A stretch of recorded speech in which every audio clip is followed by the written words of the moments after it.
It's Wednesday morning at 10 a.m. Going to give you the latest on Hurricane Idalia as it made landfall this morning near Keaton Beach, Florida. It is now racing off towards the north and east, getting ready to cross into southern Georgia. Currently winds of 105 miles per hour. Gust up to 160, moving off to the north-northeast at 18 miles per hour. It remains a Category 2 storm. Made landfall as a Category 3 after briefly reaching Category 4 status before landfall. But again, it's going to continue to race off towards the north and east. Valdosta is getting hammered right now.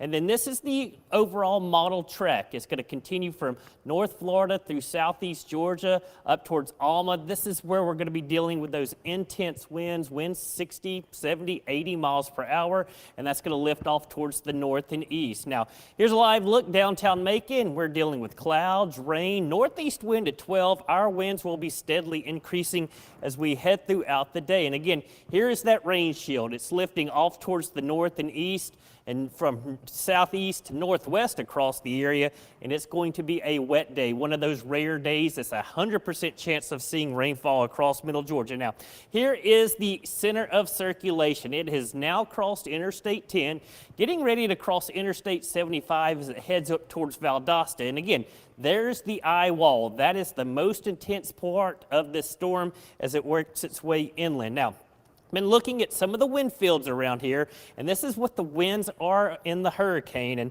we'll try to give you an idea of what they're dealing with. We got winds, I've seen them as high as 90 miles per hour, 83 mile per hour wind coming into Valdosta right now. That is hurricane strength, and that's sustained winds. Gusts could be higher. That's what we're going to be dealing with as we head throughout the rest of the day. Now, as we head over to southwest Georgia, Albany over towards Morgan and Blakely, it's rain. Little bit of wind, winds maybe 30 to 40 miles per hour. No tornado threat across southwest Georgia. The tornado threat is along and to the right of that center of circulation. That'll be in southeast Georgia.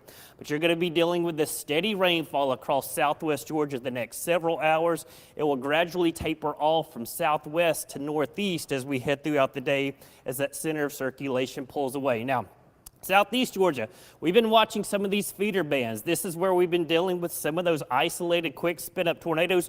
Good news is no tornado warnings currently, but if from Homerville to Alma to Jessup, Hoboken, this is where that most intense part of the storm will be making its way as we head through the evening hours. Now, getting back into middle Georgia, it's a steady rainfall, but our winds are steadily increasing. We'll see those winds increase along with that rainfall from southeast to northwest as we head throughout the day. It looks like we got a new tornado warning down towards the Savannah area. But again, Macon, Forsyth, it's just regular light rainfall, but our rain will be steadily increasing as we head throughout the day. Most of middle Georgia, this dark shade, that is a tropical storm warning. That does include from areas from Sparta down towards Butler, Macon, Bibb County, down towards Houston County, farther off towards the south. These other shades of red, that's the hurricane warning that stretches from Tallahassee, Valdosta, Alma, over towards Savannah, and now getting up towards, say, essentially Hilton Head Island. There's that tornado warning just to the north of Savannah right now. Again, conditions favorable for those tropical storm force winds as far north as Macon today, and then the hurricane conditions will be confined to the south. And then we will be looking at the tornado watch. Now, it is no issues for middle Georgia. The tornado watch is going to be across southeast Georgia. And actually, we have meteorologist Ryan Miranda, who is currently down in the Savannah area, who is tracking the storm. Let's toss it to him live. I'm meteorologist Ryan Miranda in Savannah, Georgia. We're out here right now on River Street where we've been getting bands of heavy on and off rain and some gusty winds that have been pushing through as Adalia gets closer to the southeastern Georgia coast. Now, we were awoken this morning with some loud alarms going off on our phones from a hurricane warning being in effect and also a storm surge warning. What this means is the winds will be over 74 miles per hour, potentially gusting up to 100, and there is also a threat for life-threatening storm surge, potentially up to 6 feet, inundating out above the water as Idalia draws closer here in Savannah. Also, what we're watching for is the threat for some tornadoes. We did have some tornado warnings issued this morning. Since we're on the right side of that center of circulation, there's a little bit of some extra spin in the atmosphere. Reporting in Savannah, I'm Ryan Miranda.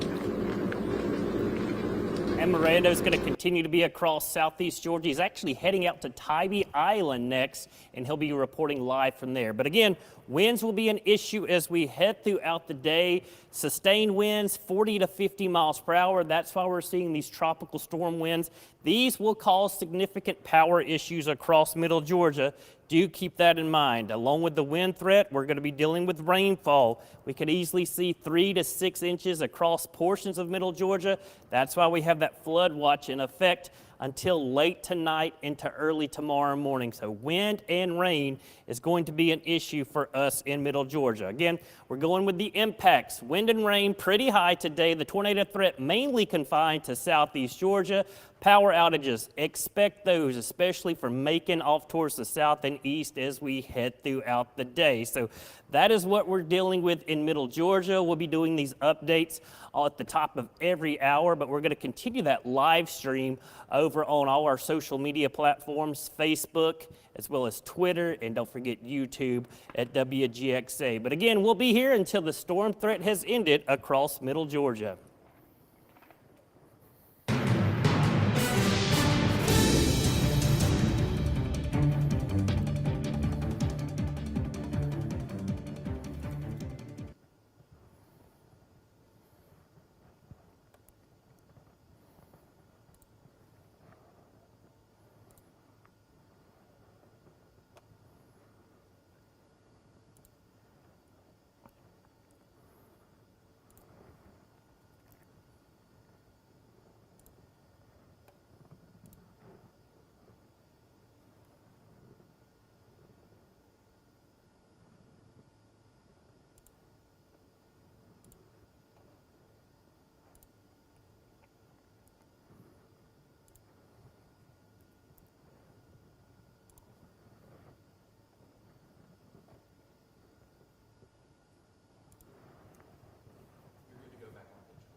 So we're good? Yep.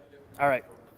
All right, we're going to continue the digital feed here in middle Georgia. Again, we're going to be having our live stream like we do with severe weather in middle Georgia. We're going to be doing this all day long. This is a great area where I can answer any questions you may have about Adalia and the system as it gets ready to really start to impact portions of middle Georgia. Again, we'll be doing live updates on TV the top of every hour. Unless we get a tornado warning in some of our southeastern counties, then we will go wall to wall. But again, this is going to be one of those days we're going to be dealing with heavy rainfall, lots of wind, and lots of power outages, unfortunately. So current power outage index, this is going to drastically change throughout the day. Again, this is the calm before the storm, but we'll see a lot of power outages, especially across our southeastern counties where those winds will be higher. So again, here is the latest update.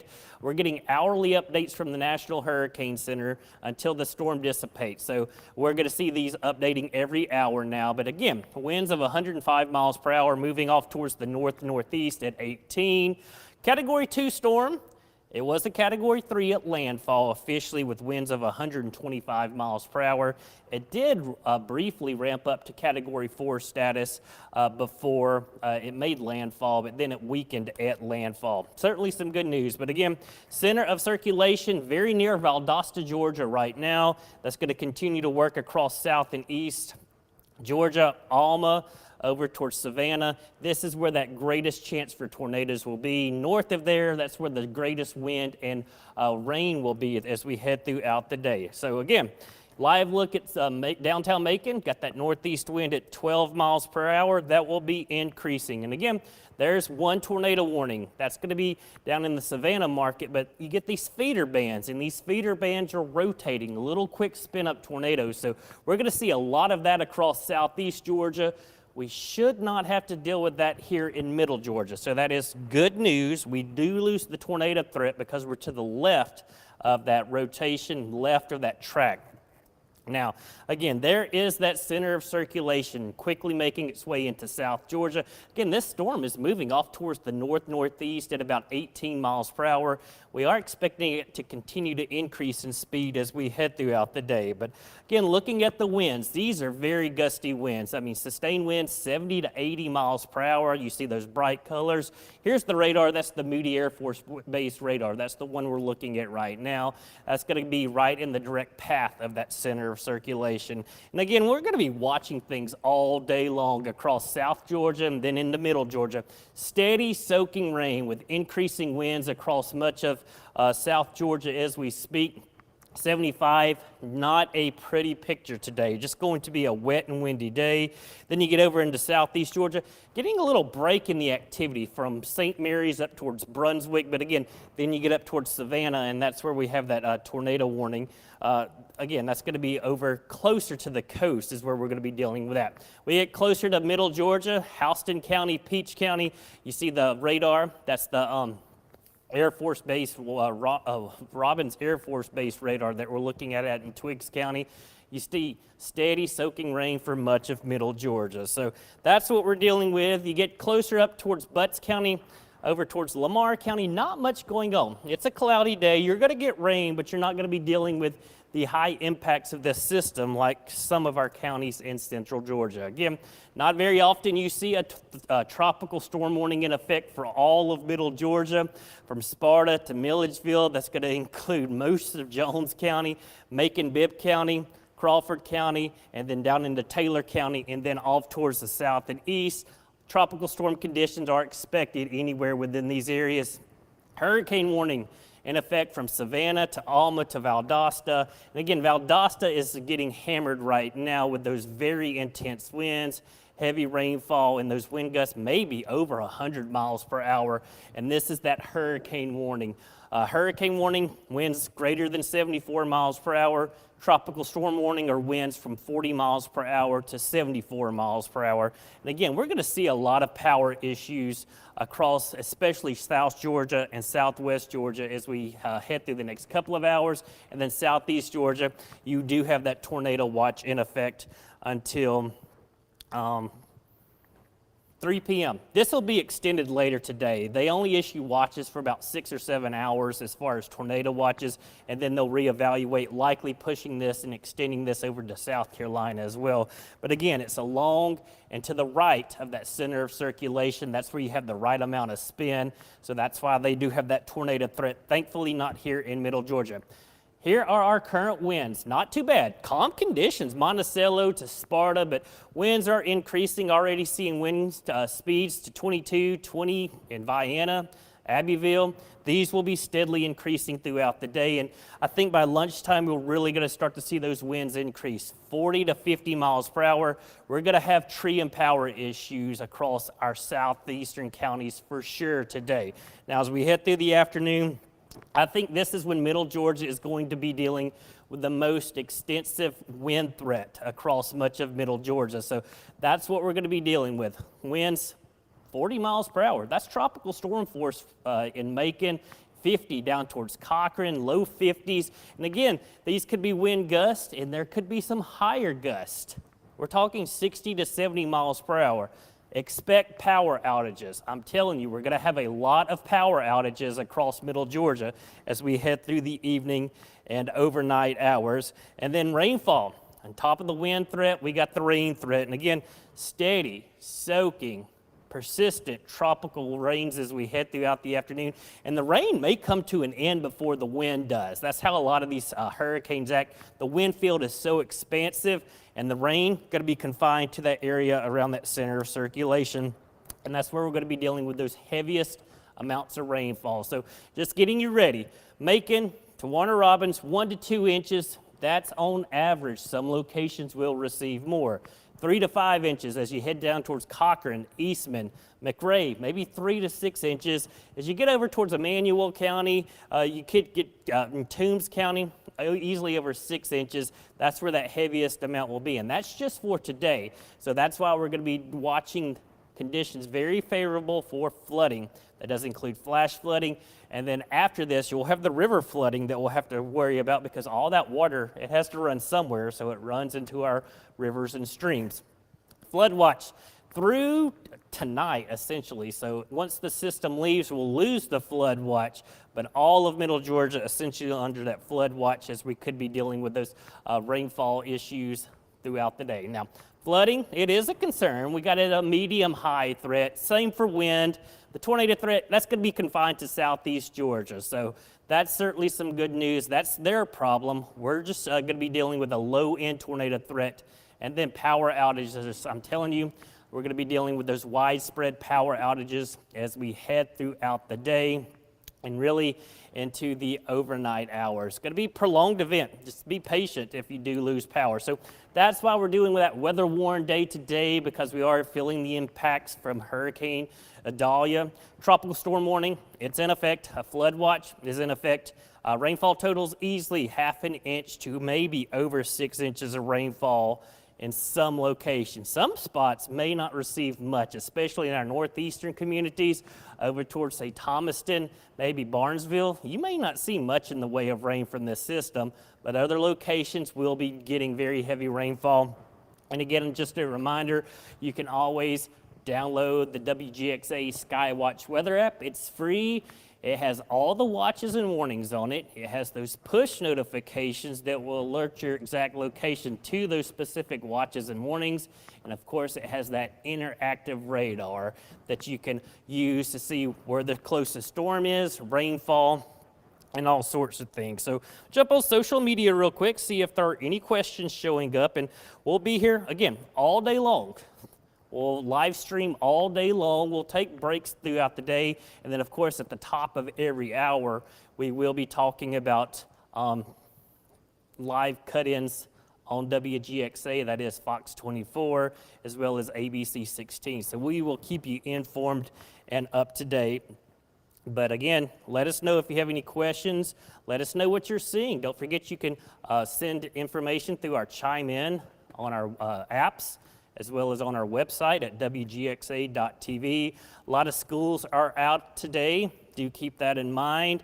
It's a free day for the kids, but not a day they need to be outside playing because, as I said, throughout the day, conditions are going to get worse across Middle Georgia because that system will be making its way onshore. So that is what we're dealing with. We're going to be here all day long. We'll leave the radar up like we always do across portions of Middle Georgia. Let me go ahead and pull that up for you, make sure we get a correct time on it. And we'll leave a timer up on it, let you know when our next update will be as we head throughout the next, really, 12 hours. We could be doing this here in Middle Georgia. So we'll keep an eye on everything, let you know what's happening, what's going on. And again, our news crews are standing by. As I said, we got meteorologist Ryan Mirando down on the coast. I know our Gloria Ruth Finley is going to be heading down towards Dublin this afternoon as the storms will be getting worse. But again, if we're in production, if you'll switch over to Max 2 on the stream if we can, and we'll do that, and we'll leave that radar up for you as we continue to track the storm. We'll be back for an update about 10:45. So that's what we're going to be dealing with as we head throughout today. And again, live cut-ins again at the top of every hour.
And we are back again. I'm Chief Meteorologist Ryan Stinnett giving you an update on what continues to be a weather-worn day as things will only go downhill from here, unfortunately, as we get ready for Idalia's impacts across middle Georgia. Again, all day today, we got a tropical storm warning in effect. We got that flood watch in effect. And again, rainfall totals will easily be around the half an inch in some spots to over 6 inches. So that's what we're going to be dealing with as we head throughout the rest of today and into tonight. Again, just going to be a persistent event across middle Georgia as we go on with what we're dealing with. Get a live look of Dublin right now. Down in Lawrence County, it's raining, 77 degrees. Got an east-northeast wind at 10. Those winds are really going to pick up as we head through the afternoon hours when that center of circulation gets closer. But again, a live look on our Wilson Bryant Heating and Air Skycast network. That is what we're dealing with. And again, I'll just go over some of the pointers that we're talking about with Hurricane Idalia's impacts across middle Georgia and south Georgia. We got a tropical storm warning in effect, a flood watch in effect, and a tornado watch in effect. Sustained winds will be 15 to 30. Now that's later this afternoon. Wind gusts could be 40 to 65. Not everywhere, but the closer you get to that center of circulation, especially in our southeast counties, that's where we're going to be dealing with those intense winds. And rainfall totals, again, half an inch to 6 inches. And again, I'm going to say the tornado threat, that's mainly confined to southeast Georgia, and I will show you that. Quick update, we'll wait on a new advisory at 11 a.m. Oh, there it is. There's the new advisory coming out a little early.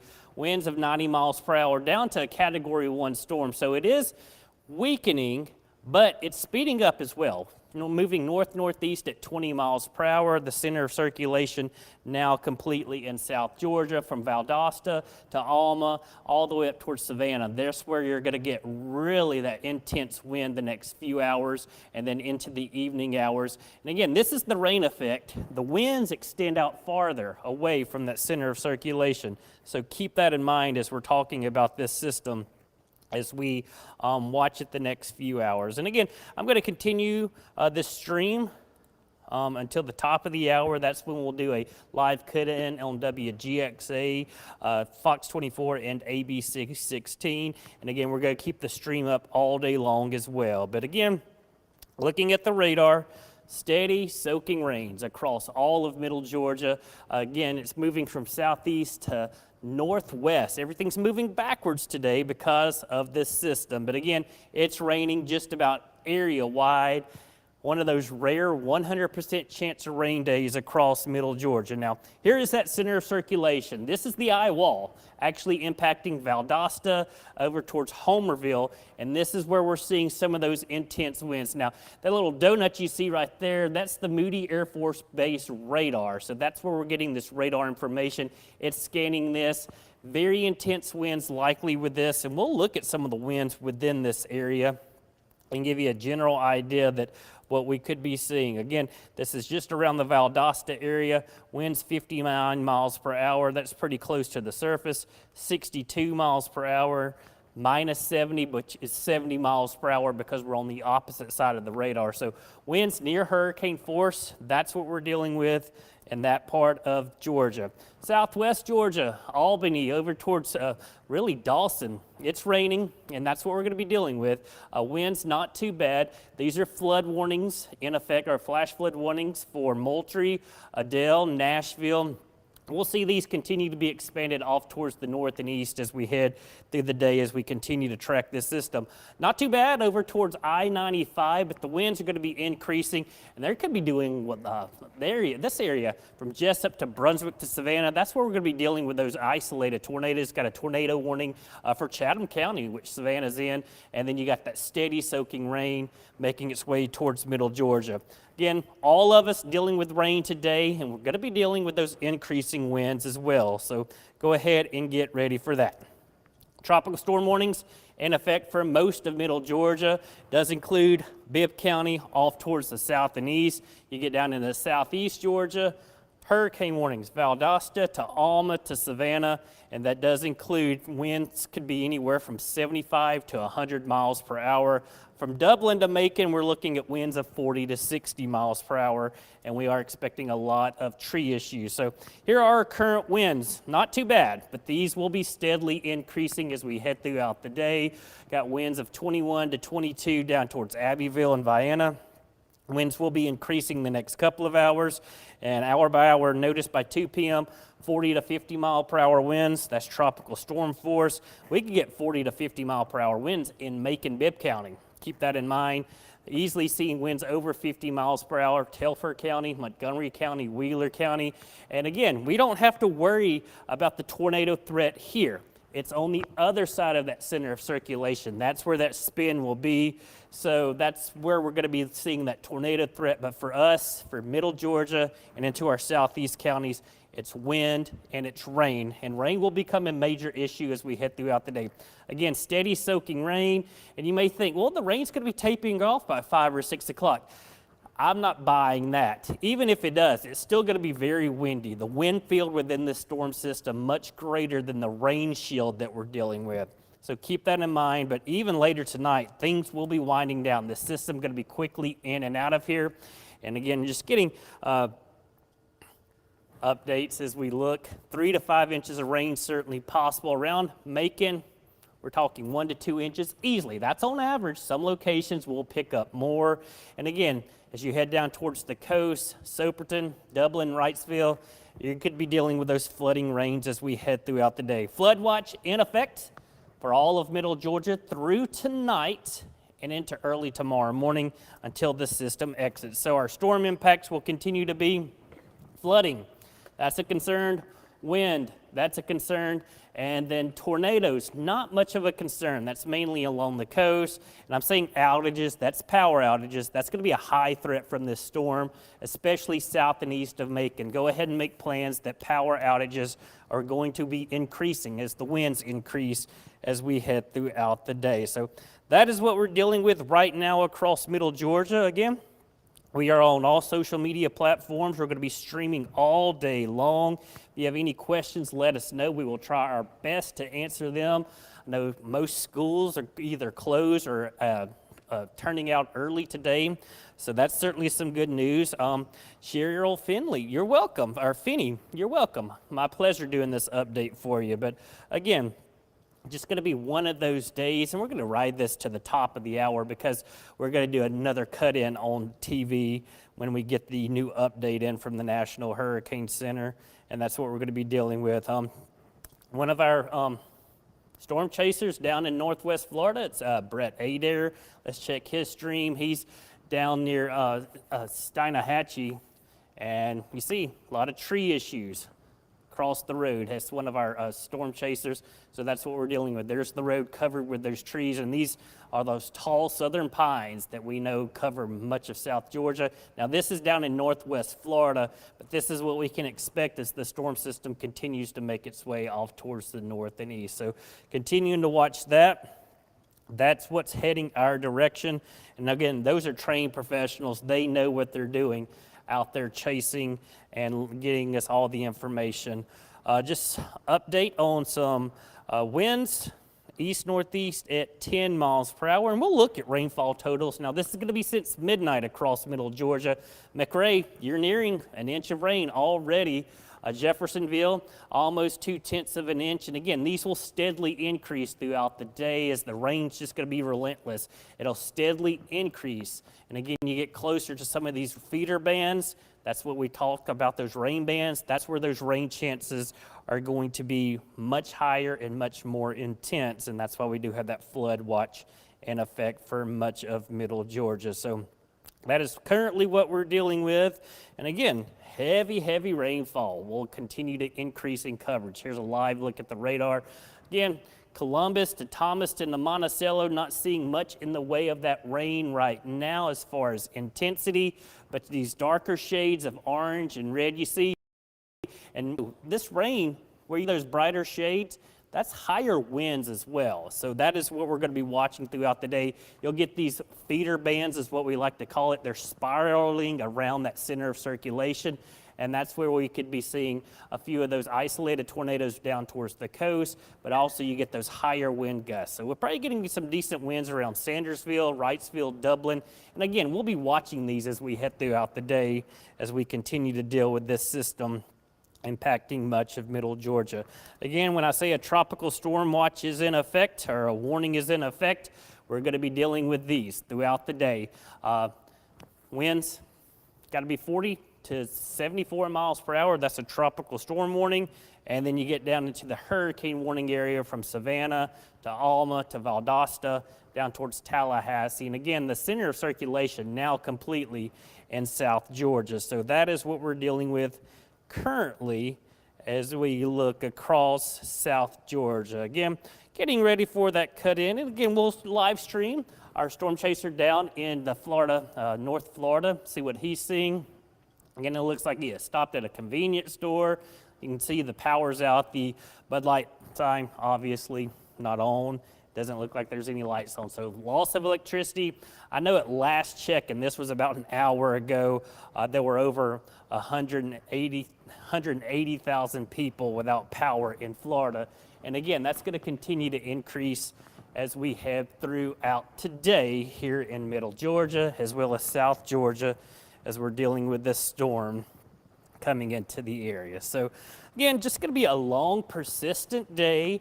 That's why we went weather worn today, because we are going to be dealing with this storm system making its way into middle Georgia. So getting ready for that live cut in. So I'm going to leave the radar up for just a second. We're going to let the production crew run this, and then we'll jump back on and give you a live update. But again, I'm Chief Meteorologist Ryan Stinnett giving you that update.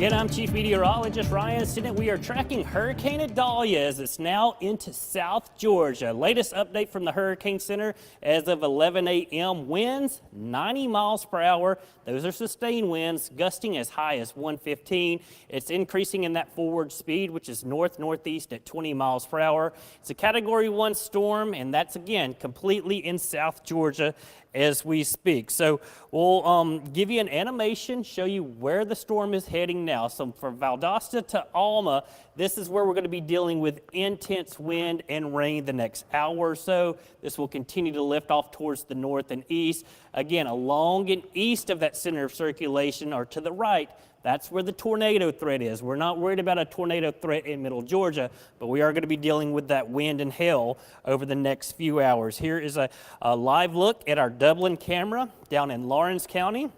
We got a steady soaking rain, east-northeast wind at 10s, and you see those clouds moving. So our winds will be increasing and 77 degrees. That's the only good thing we can talk about today. We're getting some beneficial rain, and we're keeping those temperatures down into the 70s, not having to deal with those 90s. So that is what we're dealing with right now. Some pointers of what we're going to be talking about for Hurricane Idalia today. We've got a tropical storm warning in effect, a flood watch in effect, and a tornado watch. Sustained winds later this afternoon, 15 to 30. Wind gusts could be as high as 40 to 65. Those will bring trees down as well as power lines down. Rainfall, 1/2 inch to maybe over 6 inches. And as I said, the tornado threat is confined to southeast Georgia, closer to the coast. That's where we're seeing numerous issues this morning. I'll give you a live update on the radar. Steady soaking rain across middle Georgia right now. No tornadoes involved across middle Georgia, and we're not expecting that. Then you get down into South Georgia. Here is that center of circulation. Valdosta to Homerville getting hammered right now. Torrential rainfall. These are flash flood warnings, and this is where we're going to be dealing with those very high wind gusts. We'll kind of look at this real quick, give you a general idea of some of the winds we are seeing around Valdosta, and these are going to be sustained. You got 65 mile per hour winds. Off towards the east, we got 84 mile per hour winds. So that is hurricane intensity, and that's why we have those hurricane warnings across South Georgia as we speak. For Middle Georgia, what we're dealing with, tropical storm warnings from Sparta to Milledgeville to Macon down towards Warner Robins, Fort Valley, Butler, all the counties you see shaded in that crimson. Tropical storm warning. That means we're going to have tropical storm conditions later today. That's winds in excess of 40 miles per hour. Hurricane warning stretch essentially from Charleston to Savannah to Alma to Valdosta, and this is where they're going to be seeing winds in excess of 74 miles per hour, perhaps gusting as high as 100. And this is that corridor where we're going to be seeing that most destructive wind as we head throughout the day. Now, winds right now, these are coming live from across middle Georgia. It's calm off towards the north, but our winds 10 to 13 miles per hour, getting some winds down in South Georgia now into the 20s. That's going to be steadily increasing throughout the day. Check out some of these numbers. This is why the tropical storm warning is in effect for much of South and Southeast Georgia as well as middle Georgia. Winds 2, 3 o'clock, 40 to 50 miles per hour from McRae to Cochran, Warner Robins maybe into the 30s. 40 mile per hour winds, tropical storm force. How about Macon this evening? 41 mile per hour winds. Irvington, 43, 48. And these could be sustained to gusts. There could be some higher gusts, maybe to 65 in certain locations. But 50 mile per hour persistent winds, that's going to be causing tree and power issues across middle Georgia and southeast Georgia. That's why we have that tropical storm warning in effect. That's why we have that tornado watch in effect for our southeastern counties down towards the Georgia coast. Anything you see shaded in yellow is along and to the right of that center of circulation. That's the tornado threat until 3 p.m. There'll be a new watch later today that will extend past 3 p.m. Along with the wind, rainfall will be an issue. Check out some of these rainfall totals. Macon-Bibb County, 1 to 2 inches on average. Some locations could easily receive more. You head off towards our northeast or northwestern counties, you may not see much in the way of rain, but you get into our southeastern counties, 3 to 5 inches. That's on average. We could easily see these exceed 6 to 7 inches, and that's why we have a flood watch in effect for most of middle Georgia, again, through tonight into tomorrow morning. So wind, rain, an issue for us in middle Georgia. We'll look at some rainfall totals since midnight across portions of middle Georgia. I know last hour, McRae, you're already almost 1.5 inches of rain. Adalia, almost 3/4 of an inch. Dublin, almost 7/10 of an inch. Macon, you're up to just over 1/10 of an inch, but that's going to steadily increase because the rain's not going to taper off as we head throughout the day. Sandersville, you got almost 1/2 inch of rain. And again, these rainfall totals will only add up. And again, this is since midnight. That's what we're going to be watching throughout the day.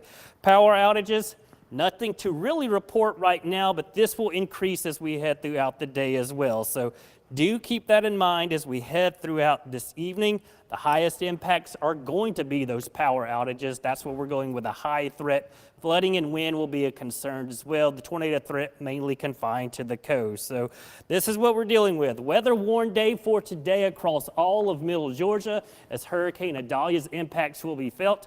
Tropical storm warning in effect, a flood watch in effect, as rainfall totals could be 1/2 inch to over 6 inches.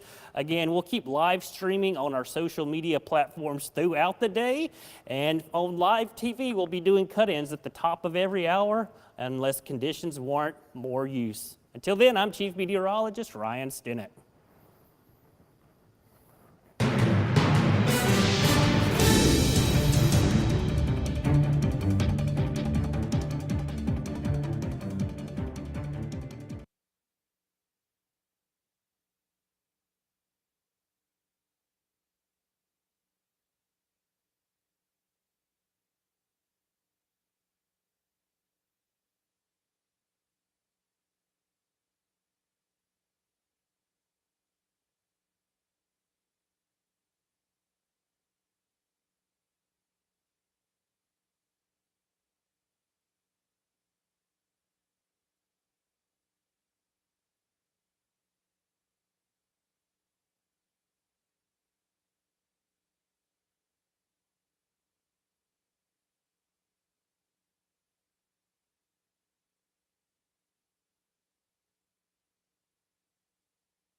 Department of Public Safety, Georgia National Guard representatives, Georgia Department of Transportation, Department of Natural Resources, folks that are here and throughout the state. The Forestry Commission is in that same boat.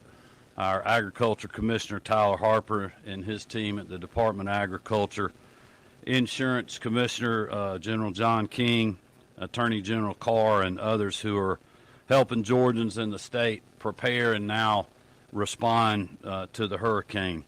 I also want to thank our private sector partners that we've been working with, as well as our utility companies. Just a few quick updates. I'll turn it over to Director Stallings, and he's going to give you some logistical information, and then if Will has anything to add on the weather, we'll let him chime in as well.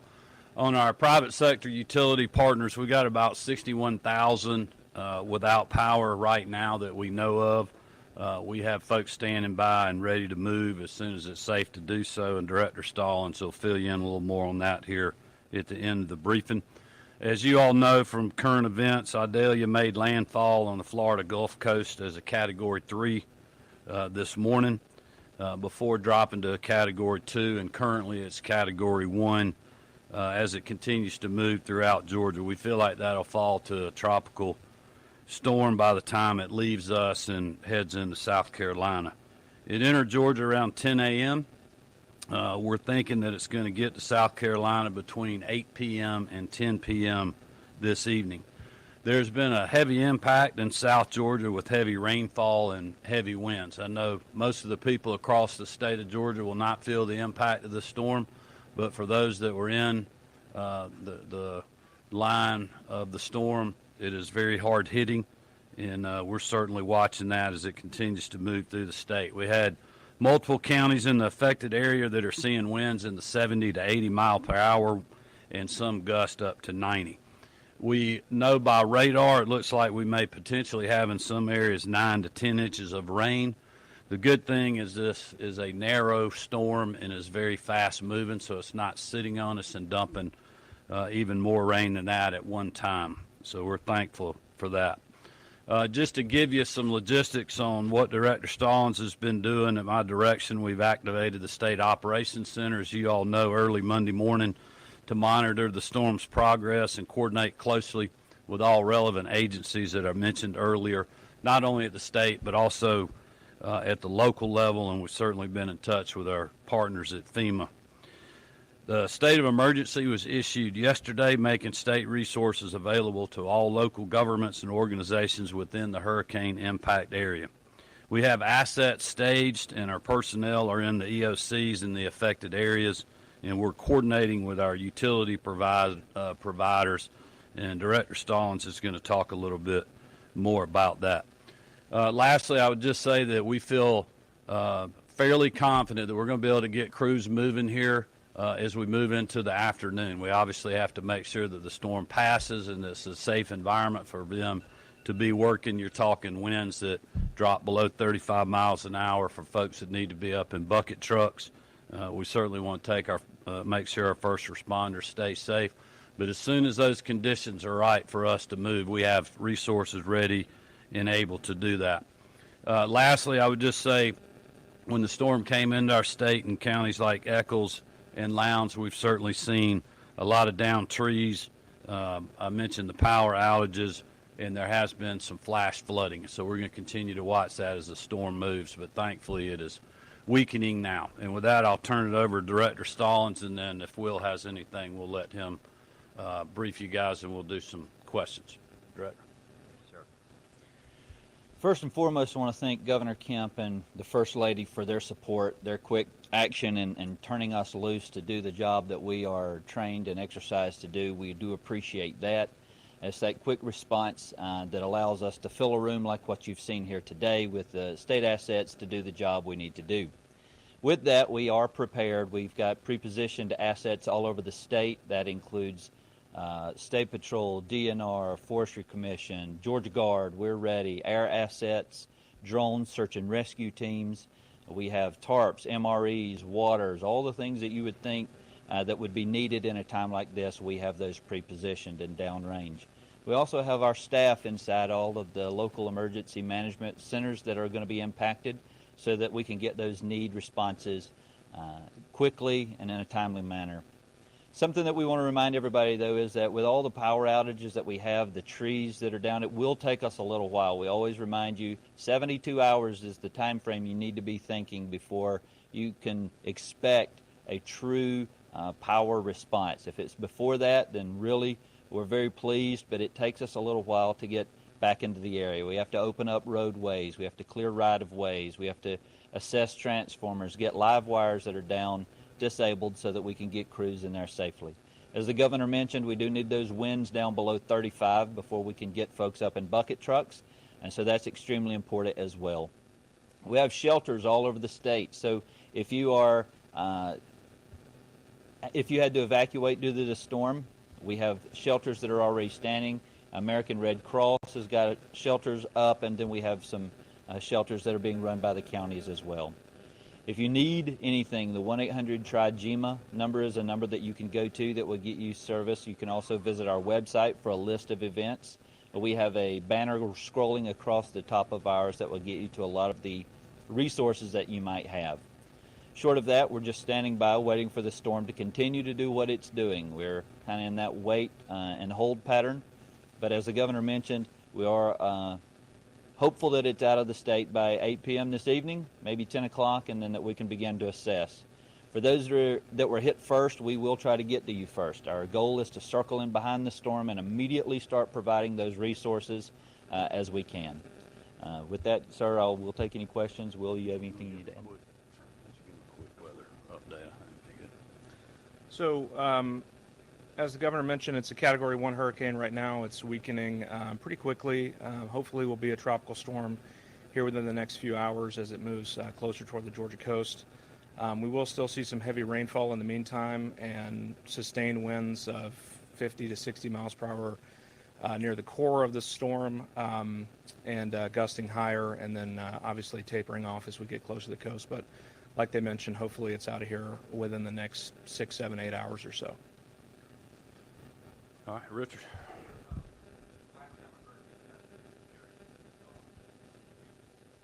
For damage to Georgia's economy.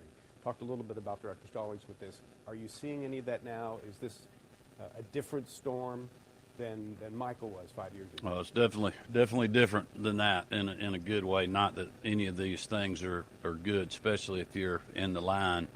I have not been hearing from any farmers just yet, or Commissioner Harper in regards to any kind of crop damage. I mean, it's obviously a very critical time right now. Marty and I were down in South Georgia last week, and a lot of the farmers were needing a little bit more rain to finish their crop out, but they were also worried about a lot of wind damage, and so we'll just have to see. I mean, I think I'm hopeful that it's a good sign that I haven't gotten calls, because if it was bad, normally I would, but we just don't know yet. I don't know. Have you heard anything in that regard?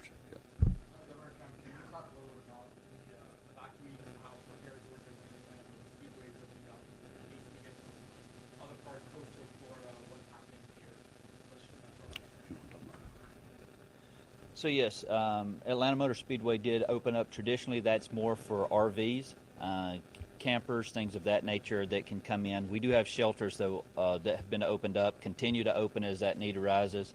Our GDOT partners helped us monitor traffic. We didn't see a huge uptick in what would be normal traffic coming from Florida. They're a very resilient state as well. They were, I hate to say they're used to this by now, but they hold in when they can. So, but we're ready to handle any evacuees. Certainly, our hospitality here in the state of Georgia, we have a great hospitality resource here. We look forward to helping however we can. Yeah, I know. I talked to Commissioner Rabin at DNR yesterday, and we got state parks and other things available for people that need them. So I feel like we have a lot of resources. Yeah.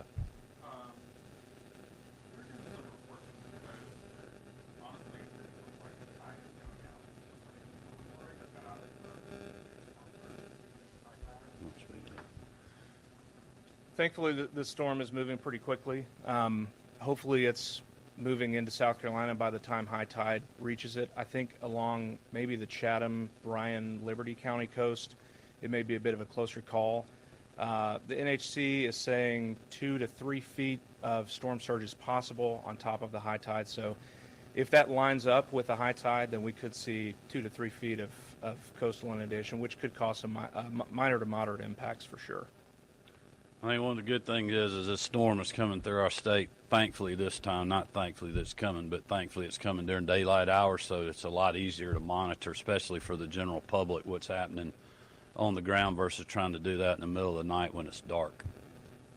Yep.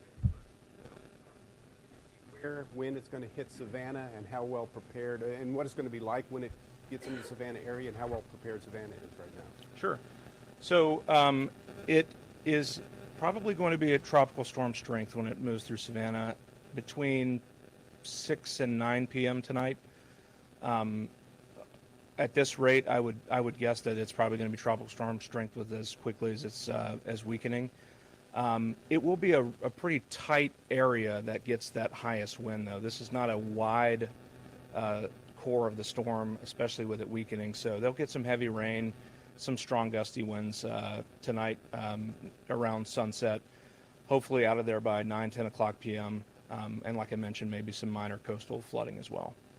Which I think is good for you all to help us with out there, that even though this storm isn't as impactful as Michael, and that, you know, we were just talking about there's people already back out on the beaches in Florida, it does not mean that there can't be trees coming down late this afternoon, early this evening in places like Savannah, Chatham County, and power lines coming down. It's still a very dangerous situation that people need to prepare for as the storm moves through the state.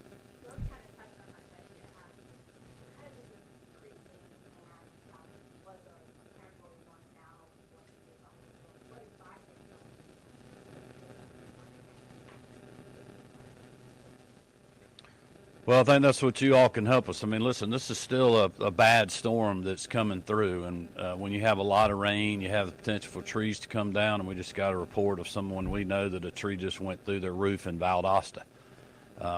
You know, so it's a dangerous storm. People need to prepare. They need to be ready when it's coming through, and either, you know, move a county or two up if they have the ability to do that. If not, make sure they're in a secure location.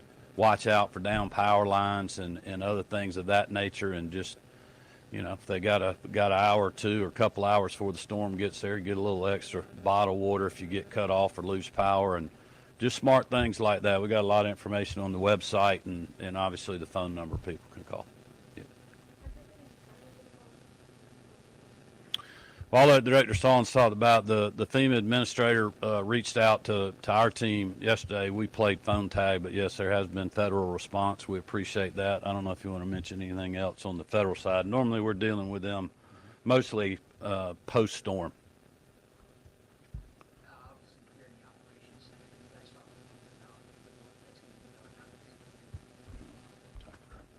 Absolutely. So we have emergency support function. As if you look around the room, you'll see them. They're anything from sheltering, mass care, logistics, planning, law enforcement, DOD, energy sector. So these are all subject matter experts that we bring into this room so that when a situation arises, it's immediately answered, immediately handled, immediately resourced.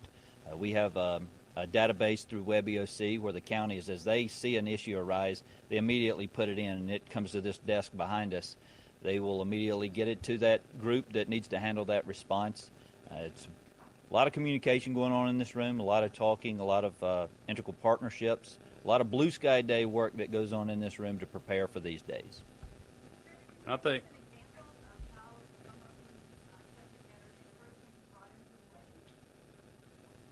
Absolutely. The sheltering need, for instance, mass care. So we have our VOADs, or our volunteer organizations that assist, American Red Cross. So they'll work with public health. A lot of times we have folks that need to be evacuated, but they're a homebound patient. So we have to get a resource local to do a transport to get them to a shelter. They might need a specific need because of an illness or something, critical care need. So then we would work with the local department health coordinator there to make sure that their needs are being met while they're there. Along with that, a lot of times our seniors that are living at home have a pet that go with them. So immediately we'll turn around and partner with agriculture to find out where we can get a shelter close by so that once the storm is done, they can be reunited with somebody that's extremely important to them and they can go home safely together. I think the other thing too, working a lot of these folks work with our private sector partners when you're thinking about even if it's down in Florida where people are needing fuel, working with our fuel suppliers, trucking companies, and other things to work the logistics out of that. The certainly state of emergency and other tools that we have to help in that regard. Anybody not?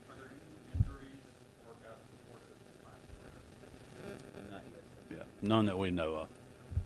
Okay.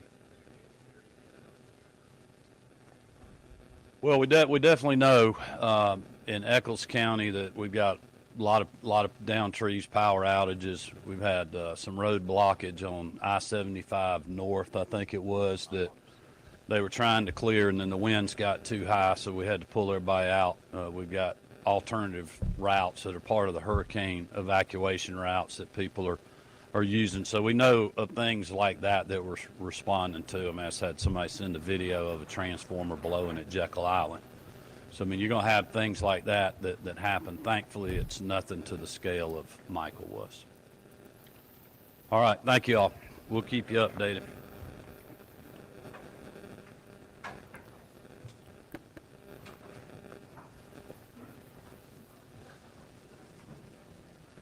And that was Governor Brian Kemp giving you an update on the state's preparation for Hurricane Idalia as it continues to work its way through South Georgia. Again, Middle Georgia, we are dealing with wind, we are dealing with rain. The winds aren't too bad yet, but the rainfall continues to increase across much of Middle Georgia. We'll check out some of these wind gusts across Middle Georgia, see if that'll update at the top of the hour. But rainfall totals, this is what we want to see as we're going to be seeing these steadily increase, approaching 1.75 inches in McRae, over an inch in Vidalia, Dublin approaching an inch. And these totals will continue to increase throughout the day because I was showing you the radar. It's a steady soaking rain. And here's a live look from Dublin right now. Steady rain falling across Lawrence County. The wind not too bad, but again, as the system gets closer and continues to move in across Middle Georgia, that's where we're going to be seeing the issues when it comes to the wind. Now, quick check on the radar.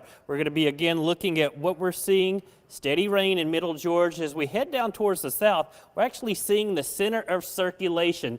Here it is. This is what we're looking at. This is the eye of the storm, essentially. Now, it has opened back up because it's over land, but tremendous amounts of wind from Pearson down towards Homerville. That's going to be heading up towards Alma within the next few minutes, and this is where those destructive winds are being reported, 60 to 80 miles per hour this evening. You see the strongest thunderstorm. That's where those winds are going to be, right around that center of circulation. Looking at some of the winds, these are the actual winds, and we'll query these up just to give you a general idea of some of the wind reports we're seeing on radar. 56 miles per hour. You head a little farther towards the south, we're seeing 45 miles per hour. And again, this is just what the radar is seeing and not actually what is occurring. So we get these very strong wind speeds, and then you get those higher wind gusts.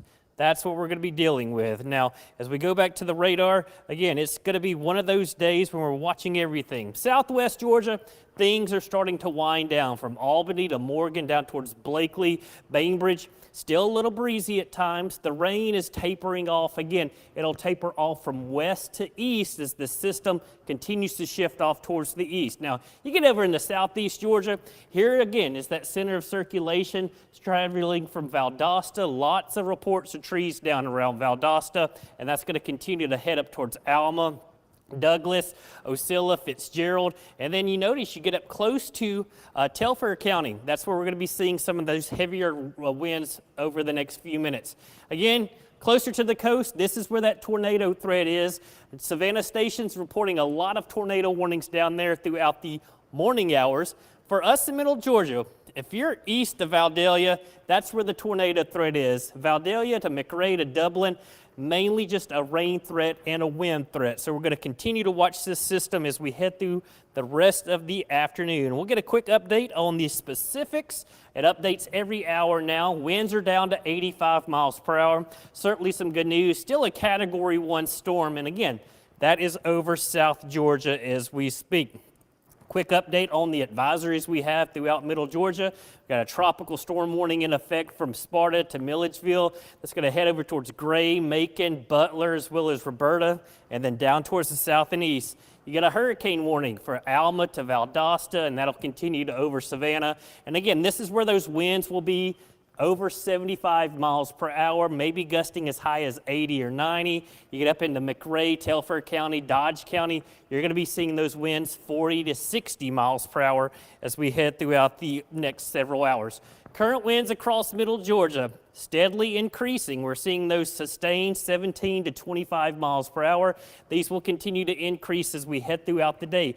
30 to 40 mile per hour winds, those are tropical storm force. That's what we're going to be dealing with. But notice, from Macon off towards the south and east, that's where those strongest winds will be as we head through the evening and overnight hours. And notice by tonight, the rain or the wind is out of here. Current look at the radar, it's busy. It's going to stay a wet afternoon across Middle Georgia. The rain will likely end before the wind does. Just keep that in mind. The rain will be out of here, but we're still going to be dealing with the wind field with the system as it works through. And rainfall rates anywhere from 1 to 2 inches in Middle Georgia. Some spots less than half an inch, certainly possible, but other spots 3 to 6 inches, and that's why we're dealing with that flood watch in effect for most of Middle Georgia. Again, we're going to continue to update these graphics as well as any reports that we're going to have. We're going to have team coverage at the top of every hour. 1 p.m. we'll be going to meteorologist Ryan Miranda, who's down on Tybee Island, and of course we'll have all your news tonight at 5:30, 6, and 11 on WGXA. But we're going to keep the stream up on our social media platforms, the digital platforms, our website, Facebook, Twitter, and YouTube. Until then, 1 p.m., we'll be back live on TV. I'm Chief Meteorologist Ryan Stinnett.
I know, it is a little large on me, but it's a little windy, I'd say.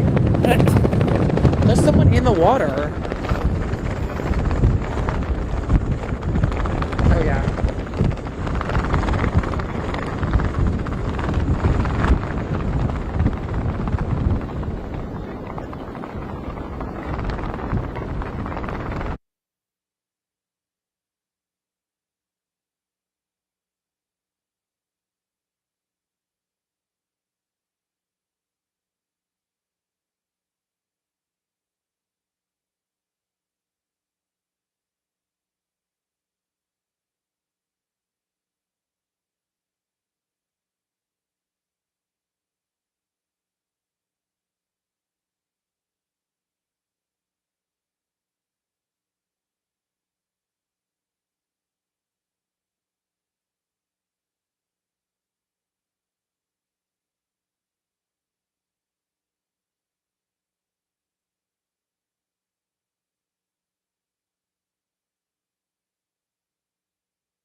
Good afternoon. I'm Chief Meteorologist Ryan Sinnott. Again, we're going to be dealing with Hurricane Idalia. That's what we're seeing work its way through middle Georgia. The current update, just out, winds still of 80 miles per hour, maximum sustained winds of 115. That still makes it a Category 1 storm. So we're, oh, all right, just making sure. I couldn't hear.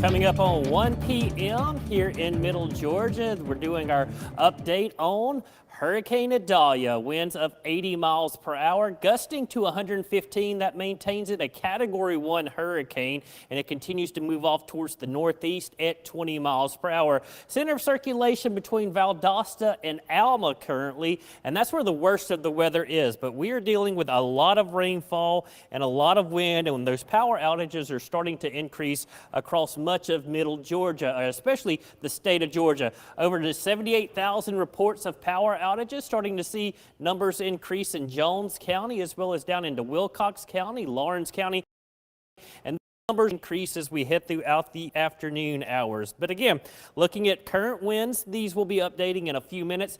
Vienna has had a wind gust of 31 miles per hour, 20 in Plains, Vidalia 27, 26 in Unadilla, and again, we'll be watching these update.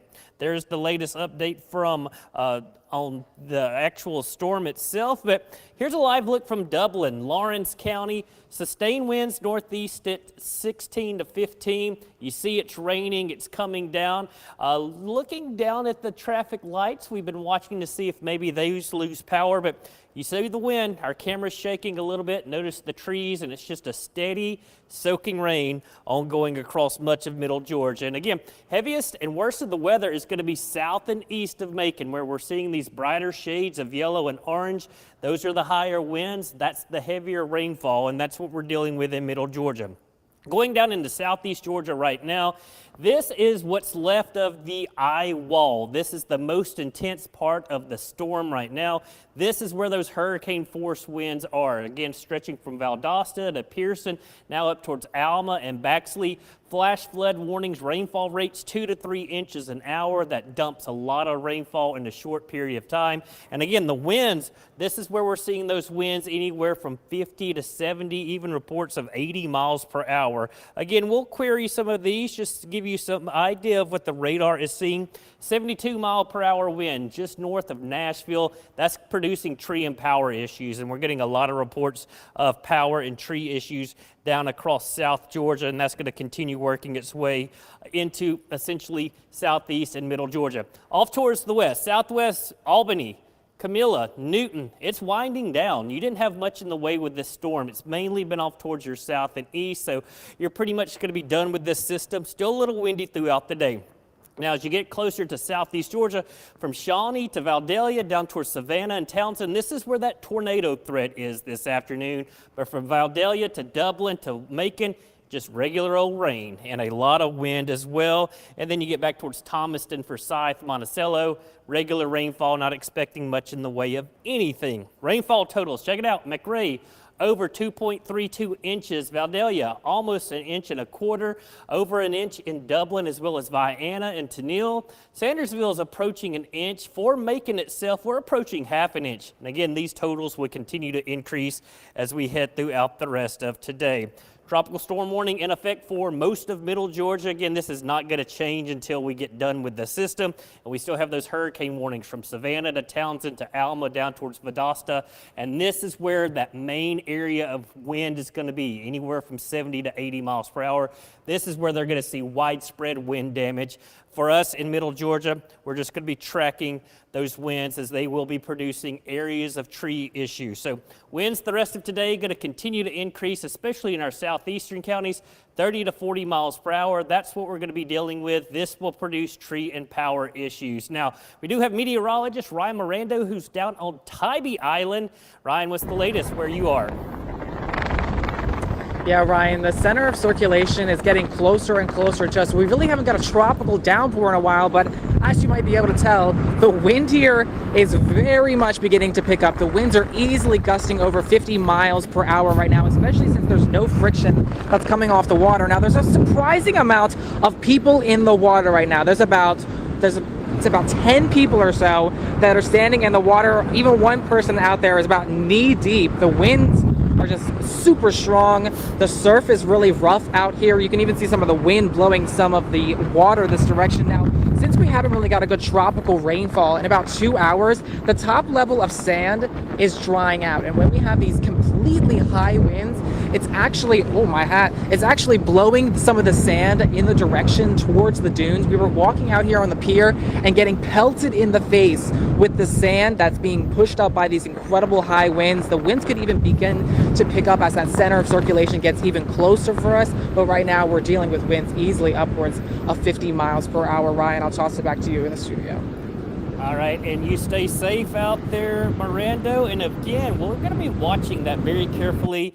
People do not need to be in the water. We call those people idiots because the water should be closed. But again, that's what we're dealing with. Now, we're also dealing with wind and rain across much of middle Georgia, and we're going to continue to deal with a flooding threat. Check out some of these rainfall potentials over the next couple of hours. We're going to be talking easily 3 to 6 inches as you get down towards Soperton, down towards McRae, and you saw those totals are rapidly increasing across that portion of the state. And again, our rainfall totals will only increase as we head throughout the afternoon hours. 1 to 2 inches here in middle Georgia. Off towards the north and west, the amounts will be lighter. So that's what we're going to be dealing with. We do have that flood watch in effect until 2 a.m. Thursday morning, but all of middle Georgia included in this. The threat for flash flooding as well as those rivers will certainly be rising over the next couple of days. One more look at Lawrence down in Lawrence County, Dublin. This is the camera that's been getting the most action. Again, northeast wind at 15 miles per hour. Those winds will steadily increase. It's just a wet afternoon across most, if not all, of middle Georgia. So we're going to continue that weather-worn day for the rest of today as we're going to be dealing with issues with Hurricane Idalia making its way inland. Tropical storm warning is in effect. Flood watch in effect, and rainfall will be an issue. We'll be doing these updates at the top of every hour. Again, I'm Chief Meteorologist Ryan Stinnett. We'll continue live streaming on all our social media platforms as well.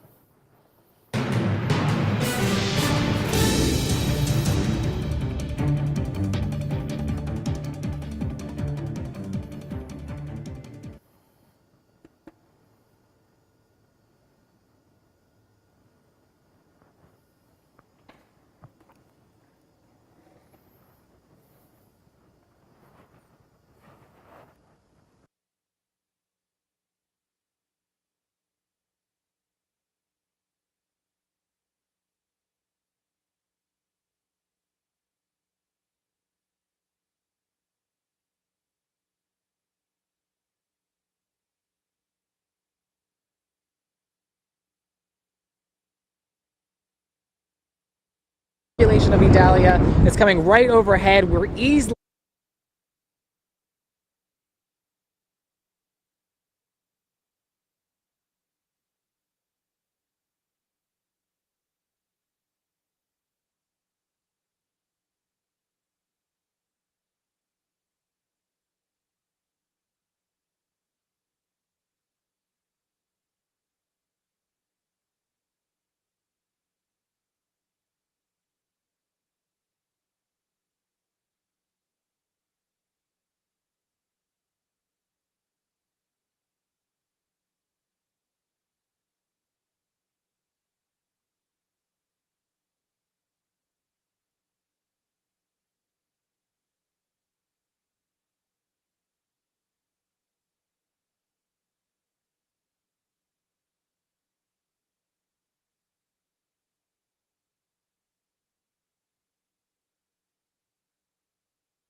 Good Wednesday afternoon. I'm Chief Meteorologist Ryan. Today giving you a 2 p.m. update on Hurricane Idalia. Winds remain at 75 miles per hour. Still getting some gusts of 115. Remains a Category 1 storm. Center of circulation 10 miles north-northwest of Waycross, Georgia.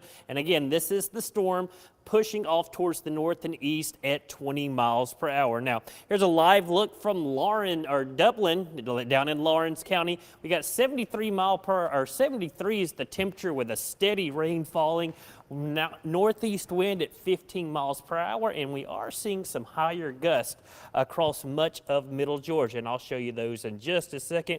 But again, live look at our Wilson and Bryant Heating and Air Skycast network continues to show you the rain continues to fall across portions of middle Georgia. And again, we'll see these winds pick up as we head the next couple of hours, especially down into Lawrence County where that center of circulation is approaching. Rainfall totals so far, these are just now updating, and we'll see how things are. 2.32 in McRae. Again, this is about to update. We'll see how this goes. Now, checking out power outages across the state of Georgia. Currently across the entire state, 114,000 people without power, 875 as well. And again, this is starting to increase across portions of middle Georgia.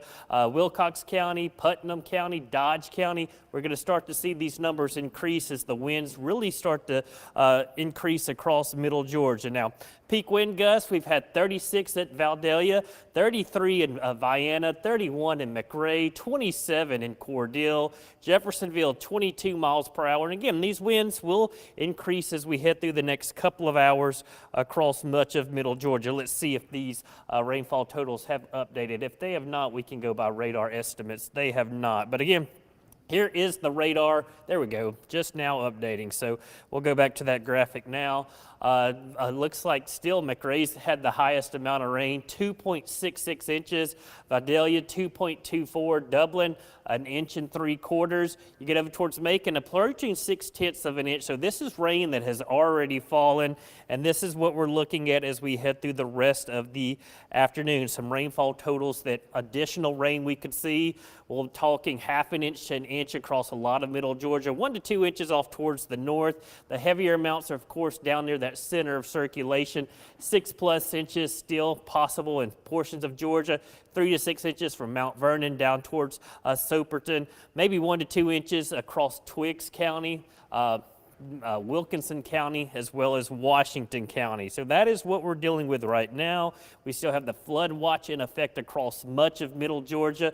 And again, this goes until 2 a.m. tomorrow morning. After that, the storm should be out of here and the rainfall will be over. But we'll do a tour of the radar real quick just to show you where some of the heavier rainfall is, and I'll actually show you the center of circulation. Again, middle Georgia, a steady soaking rain for many of us. As you head down 16 down towards Dublin, that's where we're getting some of those heavier rainfall amounts.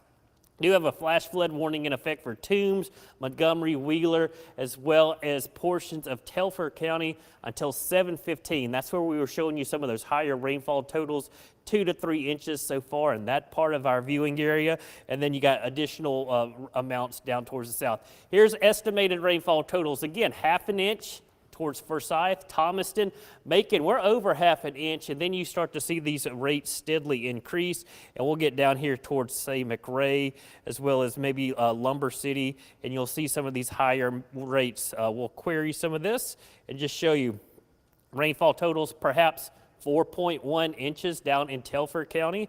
That's why we have a flash flood warning in effect. You get over into portions of Montgomery County, 3.7 inches, and we'll continue to back this up just a little bit, and we'll see what other portions of Georgia are seeing where some of the higher rain amounts have been. Down towards Valdosta, maybe rainfall rates, rainfall totals 8.4 inches, and again, that's where that center of circulation is, and from the get-go, we've always said, near that center of circulation, that's where that heaviest rainfall will be with this storm system. Again, winds around the center of circulation. This is just showing you the brighter the color, the higher the wind gusts.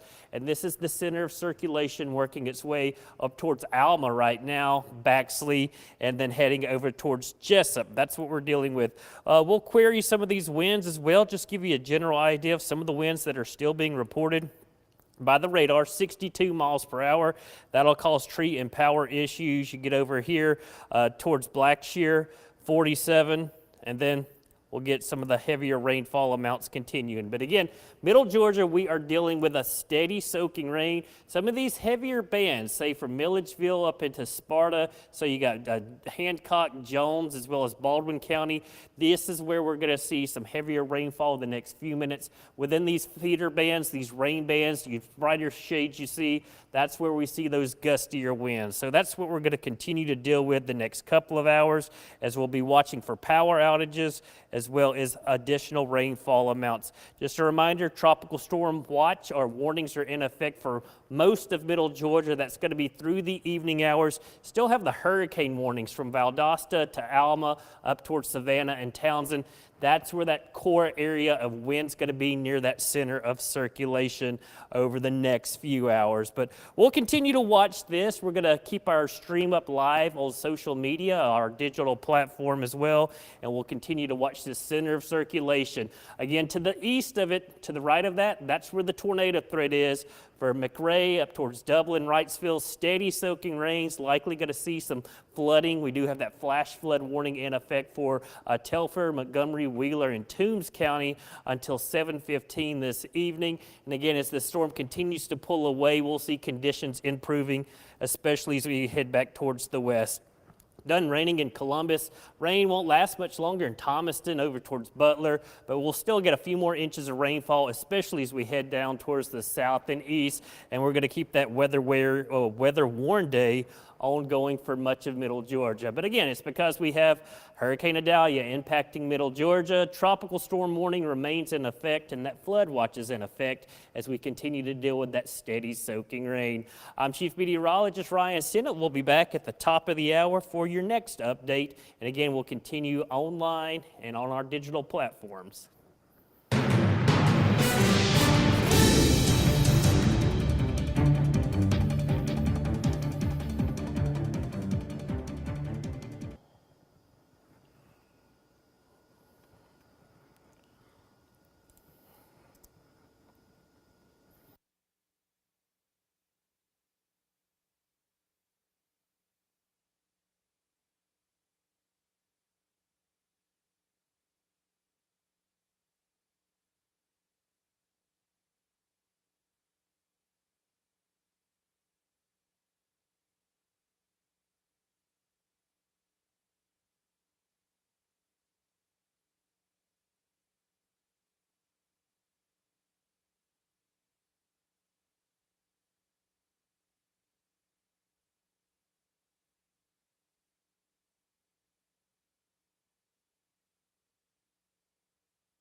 place as I walked out of my office a moment ago to begin to recover from the impacts of this storm.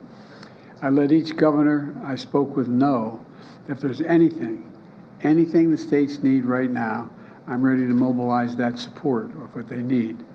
I don't think anybody can deny the impact of the climate crisis anymore. Just look around. Historic floods, more intense droughts, extreme heat, significant wildfires have caused significant damage like we've never seen before, not only throughout the Hawaiian Islands in the United States, but in Canada and other parts of the world. We've never seen this much fire. And while we're dealing with this latest extreme weather event, I remain laser focused on recovering and rebuilding efforts in Maui. We were out there, and many of you were there as well. It's devastating what happened there. When I took office, I directed my team to raise our game in how we lead and coordinate our responses to natural disasters. And because I've been around a while and I've known how these function, to ensure we met people where they are, when they need our help the most. Because of the devastation of wildfires from California, New Mexico, Oregon, Washington State, Idaho, Louisiana, we've learned a heck of a lot. A lot of damage in the meantime, but we've learned a heck of a lot. And we're putting the lessons we've learned to work. In a few moments, I'm going to be with my entire cabinet in the next room over, who are leading the federal recovery and rebuilding efforts and report on their progress, providing urgently needed support to the people of Maui. If I can note for just parenthetically for just a moment, you know, when you have your home washed away, when you are a fire that's taken your home away, when your school has been destroyed and there's no way you can't send your kid to school, these are urgent needs. And no matter how bright, how informed, how wealthy, how poor they are, you just need reassurance. So how in God's name are I going to get through this? Well, Jill and I saw the devastation in Maui firsthand. And I want to thank Governor Josh Green, who's doing one hell of a job. Along with their congressional delegation, there's total unity out there. And for everything they're doing to support the recovery effort. I directed my team to do everything we can for as long as it takes to help Maui recover, rebuild in a way that respects and honors Hawaiian traditions and cultures and the needs of the local community. We're not going to turn this into a new land grab. We're not trying to see multi-million-dollar homes on the beach. We want to restore that part of the island like it was before, only better. To that end, when I was on the island last week, I appointed Bob Fenton, one of the nation's leading emergency managers, and I mean that's not hyperbole, who's been on the ground in Hawaii since before the fires erupted as our Chief Federal Response Coordinator to lead our long-term recovery on Maui. I've charged him with making sure the community has everything the federal government can offer to heal and build back better as fast as possible. You know, he'll be giving me a report virtually on Maui when I walk out of this room and go to the cabinet room for our meeting in just a few minutes. And as an example of our commitment, we're not only building back, but we're going to build back stronger and more resilient future, which means we need to be ready to withstand any challenge coming our way in rebuilding the way that Maui wants to rebuild, the nature of the rebuilding. Today, I'm announcing that $95 million from the bipartisan infrastructure law is on the way to Hawaii to harden the ground power, harden the grid we talk about. I know when we start talking about the grid, the average American out there thinks, what are we talking about? Well, the ability to transmit electricity. Well, let me tell you what it means. It means investments to make sure electricity can continue to reach homes, hospitals, water stations, even during intense storms and extreme weather. Funding will be used for stronger and better poles holding up the wires that transmit the electricity. It'll mean stronger material. It'll mean burying these lines that transmit the electricity underground. It's more expensive to do that, but where possible, we should put them underground. They're safest. It means clearing trees and brush around these wires. It's like the kindling that exists out there. That's what it ends up being when one of those wires come down. And this funding is going to pay for installing technology like smart meters that can tell you where the problem actually is when the line goes down. That's part of the problem. A lot of these, in other, not Hawaii's, Maui's not that big, but in parts of California, Oregon, and all those places where these fires were, where did the wire go down? We're going to be installing meters to let the person sitting back in the headquarters know, whoa, it went down at such and such a coordinates, such and such a pole. To enable emergency responders to more quickly identify which lines are damaged or down, so repairs can happen as quickly as possible and get the power back on and prevent damage from occurring.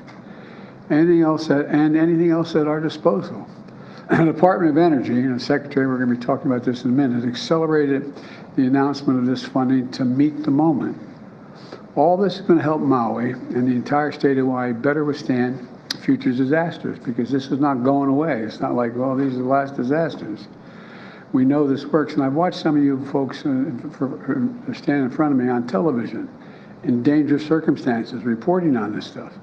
You know it. It's one thing to look at it on television and hear someone else reporting, but you're standing there and you're wondering, whoa, what's that behind me? You know, it makes a difference, you know, because we've done it before. Look, under the Obama-Biden administration, we invested hundreds of millions of dollars in the state of Florida, replacing wooden power poles and steel poles, and we buried these electric lines. Well, I wonder what would happen now if we hadn't done that. I'm not sure what, but the point is we did it. It helped them withstand and recover from disasters more quickly than they otherwise would have. So it works. It costs a lot of money, but it works, but it saves a lot of money long term. When Jill and I visited Maui last week, we saw firsthand the magnitude of the loss. Your lives have been dramatically changed if anybody in Maui is listening. You've lost everything. I mean, they lost everything. And we're doing everything we can to move heaven and earth to help you recover, rebuild, and return to your lives. We've already have dedicated $24 million to removal of hazardous material left behind in the fire's wake. There's pollution that is in that material. A lot of that you just can't go in and take bulldozers and clear it all out. You got to take the bad stuff out. You got to take out the polluted, dangerous stuff. And once we've done that, we'll be able to remove all the debris. But it's going to be frustrating as the devil for people. They say, why can't I go back? Storm's over. Why can't I go back and look and see if I can find that wedding ring, or why I can find that album? Can't find that thing that I've lost in the house. It's really tough. Really, really tough. I didn't do anything like that, but lightning struck my house. We had to be out of that house for about 7 months while it was repaired because so much damage was done to the house and half the house almost collapsed. You know, and you wonder what's going to happen. We've already dedicated $400 million to pay for the debris removal. Once we get the toxic stuff out, to take all the removal, and the federal government's going to pay for that. The state is not paying for that. And we're going to dedicate more if necessary. But I want to be clear with the people of Maui about what to expect. The work we're doing is going to take time, in some cases a long time. We're going to do it in a way to make sure we're respectful to the wishes of the traditions of the people of Hawaii as well. The process of removing hazardous material and cleaning the environmental damage means folks can't get back in the area right away. The start of school has been disrupted. It's painful. I get it. But what can I tell you? The one thing I can tell you is that we're going to be with you every step of the way. We're not walking away. When Jill and I visited, we were struck by the absolute courage of the people there. People who lost loved ones, lost everything. People are just trying to find out whether the ones they lost, are they gone? Are they dead? Are they missing? Or are they just not accountable? Where are they? They've lost everything. Everywhere we turned, we saw and felt the aloha spirit. Neighbors helping neighbors. I mean, I know this sounds kind of corny, but it's true. It's true. Everybody's reaching out, trying to help the other guy. Turning pain into purpose and keeping the faith. I've directed my administration to continue working with urgency and focus to help the people of Maui on their journey of recovery and healing. And we're going to make sure you are healed and you're in better shape than before. I said when I was on the island last week, we're not leaving until the job's done. and we'll be there as long as it takes. I know there's a lot of questions you probably have. I'll take a few, but I have a cabinet meeting coming up right away. Yes. Mr. President, can you assure Americans that the federal government is going to have the emergency funding that they need to get through this hurricane season? The answer is, if I can't do that, I'm going to point out why. How can we not respond? My God, how can we not respond to these needs? And so I'm confident, even though there's a lot of talk from some of our friends up on the Hill about the cost, we got to do it. This is the United States of America. Yes. Mr. President, Governor DeSantis is also running for president. You are running for re-election. Do you sense any politics in your conversations with him about this issue? No, believe it or not, I know that sounds strange, especially how the nature of politics today. But you know, I was down there when the last major storm. I spent a lot of time with him, walking from village to from community to community, making sure he had what he needed to get it done. I think he trusts my judgment and my desire to help, and I trust him to be able to suggest that this is not about politics, it's about taking care of the people of the state. Mr. President, on the hurricane, in your conversations with the governors, is there anything that you've heard from them that gives you pause? Things that you think need to be there that are not quite there yet? And secondly, are you making any contingency plans on your own schedule, either with this Labor Day, with your own personal travels, and also for your international travels that are coming up next week, that are you going to need to reshuffle things? Well, I may, I just don't know yet. And first of all, each of the governors seem to be focused. And I think what's changing, particularly the governors from North South Carolina as well as Georgia, is there wasn't an anticipation that it'd be moving up the coast. They were hopeful, and initially it looked like it was going to go further east and not affect them. So I think they're all in the process of rapidly focusing on what may happen, what may not happen, and what I hope the people of those states listen to is the warnings when they come from I mean, a lot of it, they may not see 130-mile-an-hour winds coming through, but guess what? You may also be on the shore in low-lying area and have a 8-foot surge of wind surge coming from off the ocean. But they've all been through it. The guy furthest north, Governor Cooper, is really focused on it. I mean, they all are. I don't mean to pick, but I mean, he is the least likely to have the most impact occurring on his shores. But it's a lot of low-lying country. I was joking with him. I mean, my state is, when you have anything like a hurricane in my state, in Delaware and suburban and the eastern shore of Maryland, we're 3 feet above sea level, man. You worry about what those surges do. And that's the same thing still happening in Florida, because you're talking about the high tide, low tide, adding 3 feet and so on. So I found them all to be laser focused on what their needs were, and I asked them, but I think they're reassured that we're going to be there for whatever they need, including search and rescue off the shore of the Coast Guard and Coast Guard helicopters and the like. Mr. President. Mr. President, I have a question for you about, we talked a lot about power lines and having stronger poles. I was curious, some power companies have talked about potentially shutting off power when there's sort of high wind incidences for vast parts of the country. And I'm wondering if you think this is sort of an appropriate response by power companies, or if you think that they should be working to sort of harden their infrastructure more than just ending power when there's a... I think both. Look, it's very expensive to secure these power lines. Both in terms of the actual structure. We look out there and you see these large towers carrying multiple wires, and the wires are like that thick, and they're carrying an awful lot of energy. And sometimes those entire towers come down.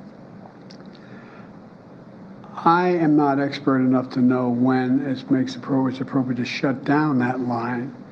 And that's one of the reasons why I think having the technology to have these meters on each of these facilities tells you where the danger is. So I can picture, I'm getting beyond my expertise here, but You're talking about huge numbers of Americans suddenly not having power because Well- the company makes a determination that. well, but by the way, we also know how many huge number of Americans have died, how many huge number of Americans have, for example, more forest has been burned to the ground since I've become, in the time I've been doing this, than the entire square miles of the state of Maryland.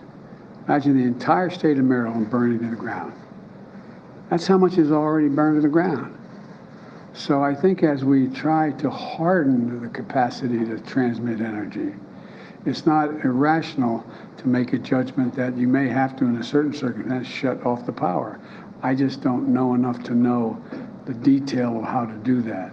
I mean, where that decision is made. That's why we're starting off. I was talking with Sherwood Randall, who handles this for me, about the need to put these meters along these so we know where the power is going down. Be able to shut off parts. I just don't know enough to know that. Mr. President, are you concerned at all that a potential government shutdown would impact the recovery efforts?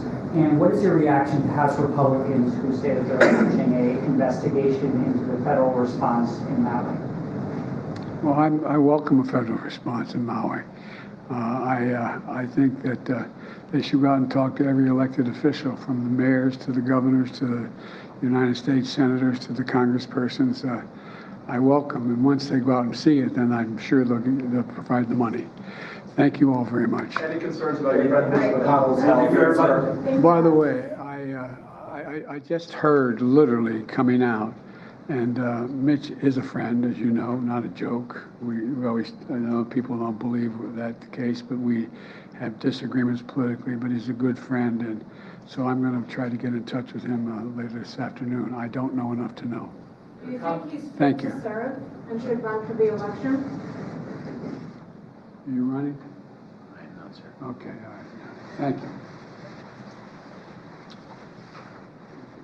Thank you. Thank you, sir.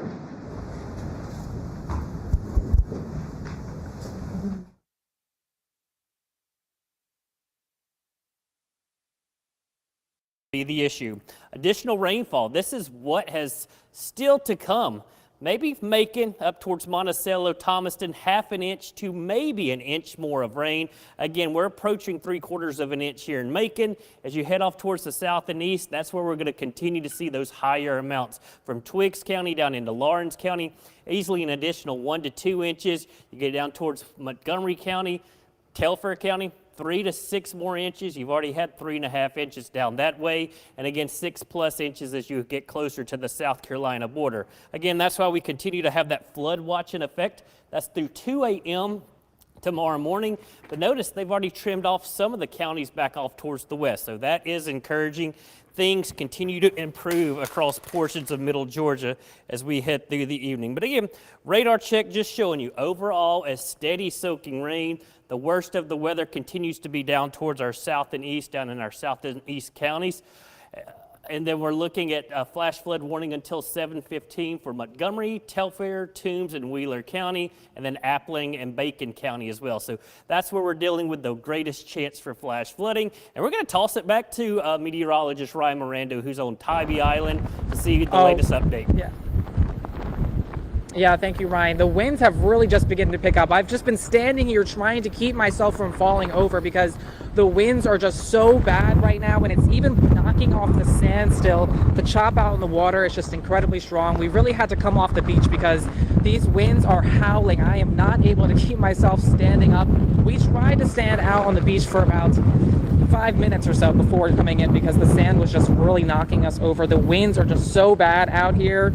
These winds are just really the main point out here. There isn't too much damage across Tybee Island at this point. As we're driving around, we haven't seen too many trees down. None of the power has been out, but the winds are just absolutely nasty. they just really are gusting out here. And with that sand component, it's just making it really bad to even be near the beach. So hopefully over the next few hours, these winds will begin to calm down, but we aren't going to have to worry too much about more rain, specifically right here on the coast. For now, though, it's just all about that wind. Ryan, I'll toss it back over to you. And again, Mirando, he's out on Tybee Island. Here is Savannah right here. What you're getting all this strong wind coming off the Gulf, or not the Gulf, off the Atlantic. And what this is there's nothing to slow down those winds. So that's why Mirando and our photographer Perry Smith are getting sandblasted right there on Tybee Island. These very strong southerly winds. You don't have structures, you don't have land, you don't have trees that is slowing it down as it makes its way inland. So they're going to continue to get hammered the next couple of hours. And in fact, I expect these winds to continue to increase as we see the center of circulation that'll be working over towards Savannah itself. So all this wind going to be working on shore. The next few hours are going to be when southeast Georgia and the Georgia coast are going to be experiencing the worst weather from this storm. Now, as we get closer back to middle Georgia, still got some strong winds down towards the south. These are potential wind gusts. 30 to 40 miles per hour the next couple of hours. Dublin towards Wrightsville, Soperton, McRae, still going to be dealing with those tree and power issues. But notice by 9 o'clock tonight, things are starting to wind down. The system is pulling off towards the east, and we'll see improving weather across much of middle Georgia. That's certainly some great news. Worst of the weather continues to remain off towards the south. So once again, radar check. Monticello to Forsyth to Thomaston to Butler. It's just regular rain, a little bit of wind. Macon down towards Fort Valley, Warner Robins down into Houston County. Some heavier rain bands, and we got a heavier rain band stretching back towards Sparta. We could get a few wind gusts in that. But then as you head down 16 towards Dublin, Lawrence County, get into Treutlen County, Telfair County, Montgomery County. This is where the worst of the weather is going to continue to be the next couple of hours. And again, what you're seeing in Toombs County, that's essentially what's left of the eye wall. And that's going to continue to produce a lot of issues heading over towards, say, Bullock County and then down towards Savannah as well. That's where we're dealing with these most significant issues. Again, rainfall rates have been pretty high across portions of our southeastern counties. This is that area where the forecast was that the heaviest rainfall would be, and that's where we're seeing some of these totals. We'll put some of these totals up here. How about 5 inches? That's what we've been dealing with. That's already fallen. An additional 3 to 6 inches in these areas, certainly possible. You got 4 inches. You get around McRae, 4.4 inches. That's what we're dealing with. That's why we're likely going to start to see some flooding issues, especially from Dublin down towards Eastman, down towards Vandalia, and then as you head down towards Savannah along Interstate 16. Again, we'll continue to keep an eye on these things. We'll do another update at the top of the hour. Hopefully meteorologist Ryan Mirando continues to be safe down on Tybee Island. We'll continue to have team coverage as we head through the afternoon, and of course on WGXA at 5, 6, and again at 11, we'll have all the breakdown of damage reports as well as ongoing issues across the state due to Hurricane Idalia. Again, I'm Chief Meteorologist Ryan Stinnett. Stay safe, Middle Georgia.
Hello, it started raining, so we're like gonna maybe wait for this little sprinkle to stop and then we'll record.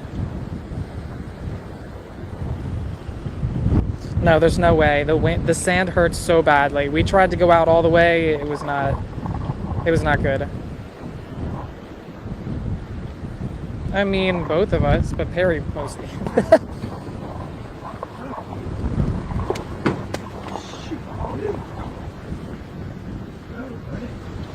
His phone.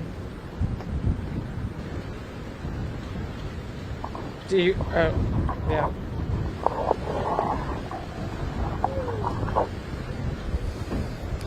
We can probably just do it in real time.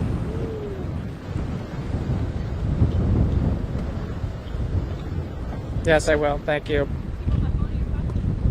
Bye. Yep, got you. Harry, I'm gonna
It is Wednesday afternoon at 4 p.m. I'm Chief Meteorologist Ryan Stenick giving you the latest update on Hurricane Idalia as it works its way through Middle Georgia. Now, what we're doing in Middle Georgia right now, regular rainfall. Got a couple of bands of heavier rainfall stretching from Jones County through portions of Bibb County down into Houston County as well as Peach County. But our main area of focus continues to be across our southeastern counties. This is where we're dealing with that intense rainfall, tremendous amounts of wind as well. And again, this is what's left of the eye wall heading over towards Shawnee, and that's where we're seeing some of the heaviest rainfall, very gusty winds, and that's where we're going to be dealing with some of that widespread wind damage. But again, in Middle Georgia, it's regular rain for most of us with breezy conditions. Just updated the power graphics, and we'll check on some outages across Middle Georgia. But first off, I'll show you the flash flood warning that does continue for Montgomery, Telfair, Toombs, and Wheeler County, as well as Bryan, Bullock, Evans, and Tatnall County. That's until after 7 this evening. But again, power outages are starting to increase. Statewide, we have over 183,000 people without power, but especially our southeastern counties. We're seeing percentages of the counties. We're getting numerous reports of tree and power issues across portions of Telfair County down towards Soperton, as well as Wilcox County. And actually, our Gloria Ruth Finney is down in Treutlen County, and she's going to give us a live report of what she's seeing right now. Gloria Ruth?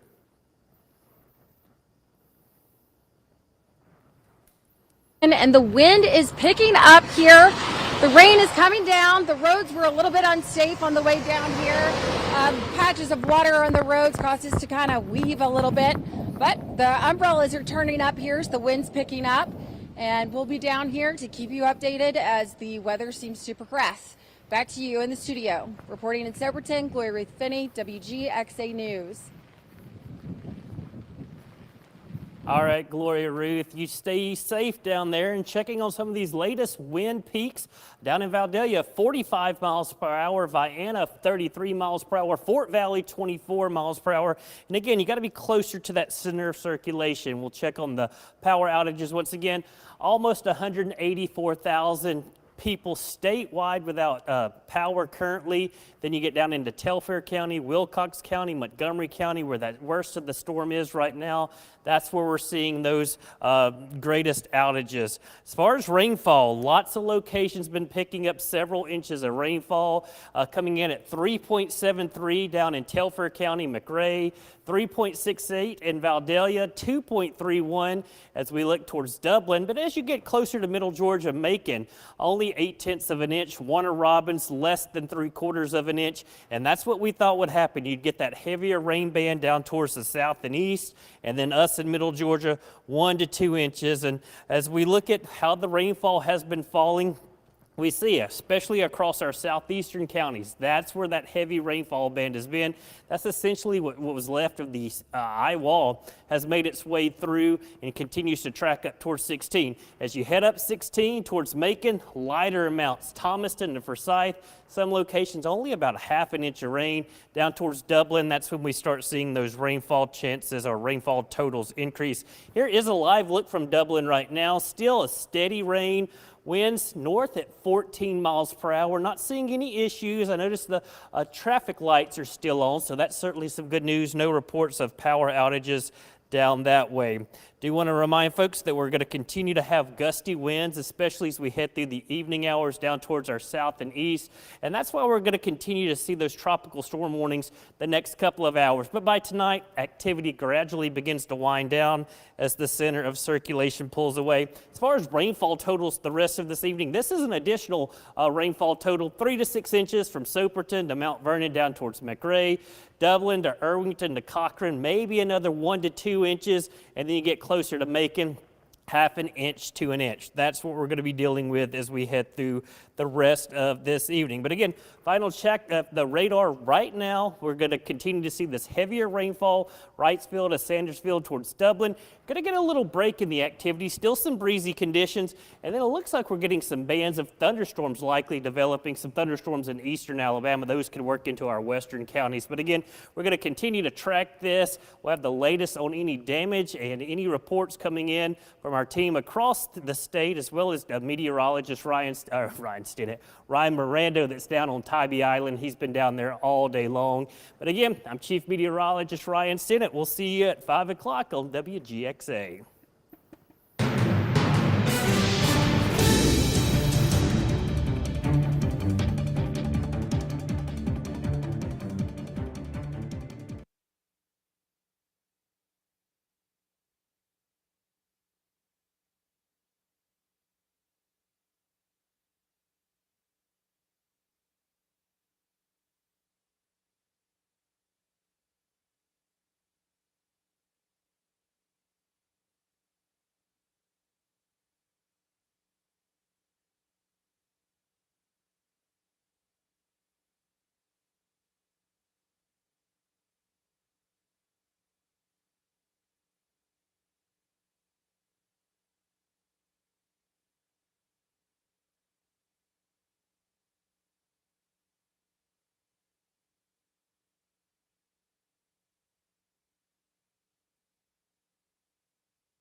Live from downtown.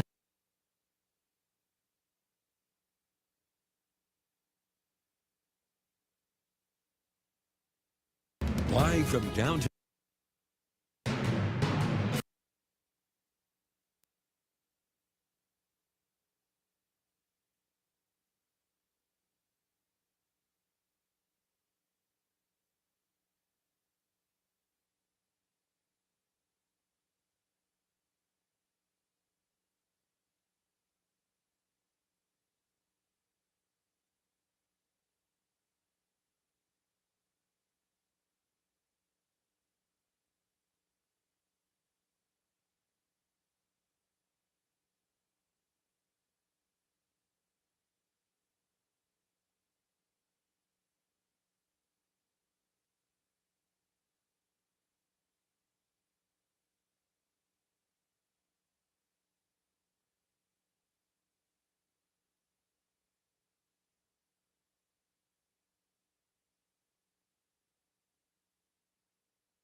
20 to 40% of the utilities being out in those counties right now.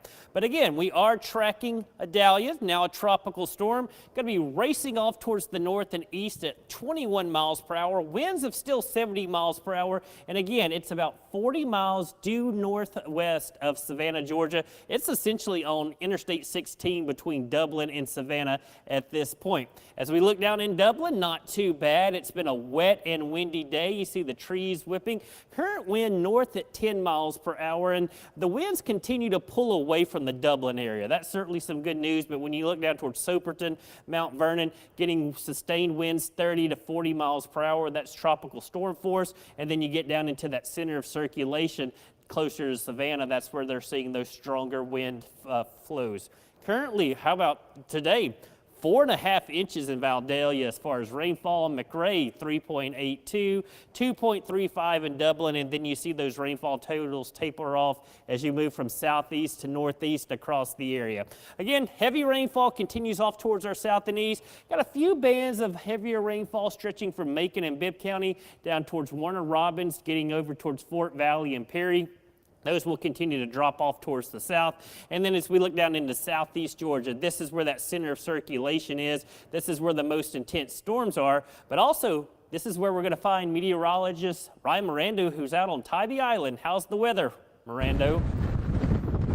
Yeah, Ryan, it is really bad out here right now. We are definitely getting hit with the bulk of these tropical storm force winds as Idalia's circulation basically is the closest it's going to get. So hopefully it'll get better. There's 2 people actually out here on the beach trying to get some pictures.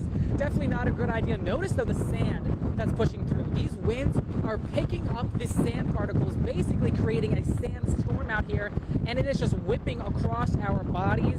It's definitely not feeling pretty good. Even the ocean, the waves are crashing on the beach. It is very active out here. We haven't been getting a ton of rain. It's really been all about the wind for most of these afternoon hours, and hopefully over the next few hours things will begin to quiet back down as these winds are just absolutely terrible. I'm trying to keep myself up from falling over from some of these winds.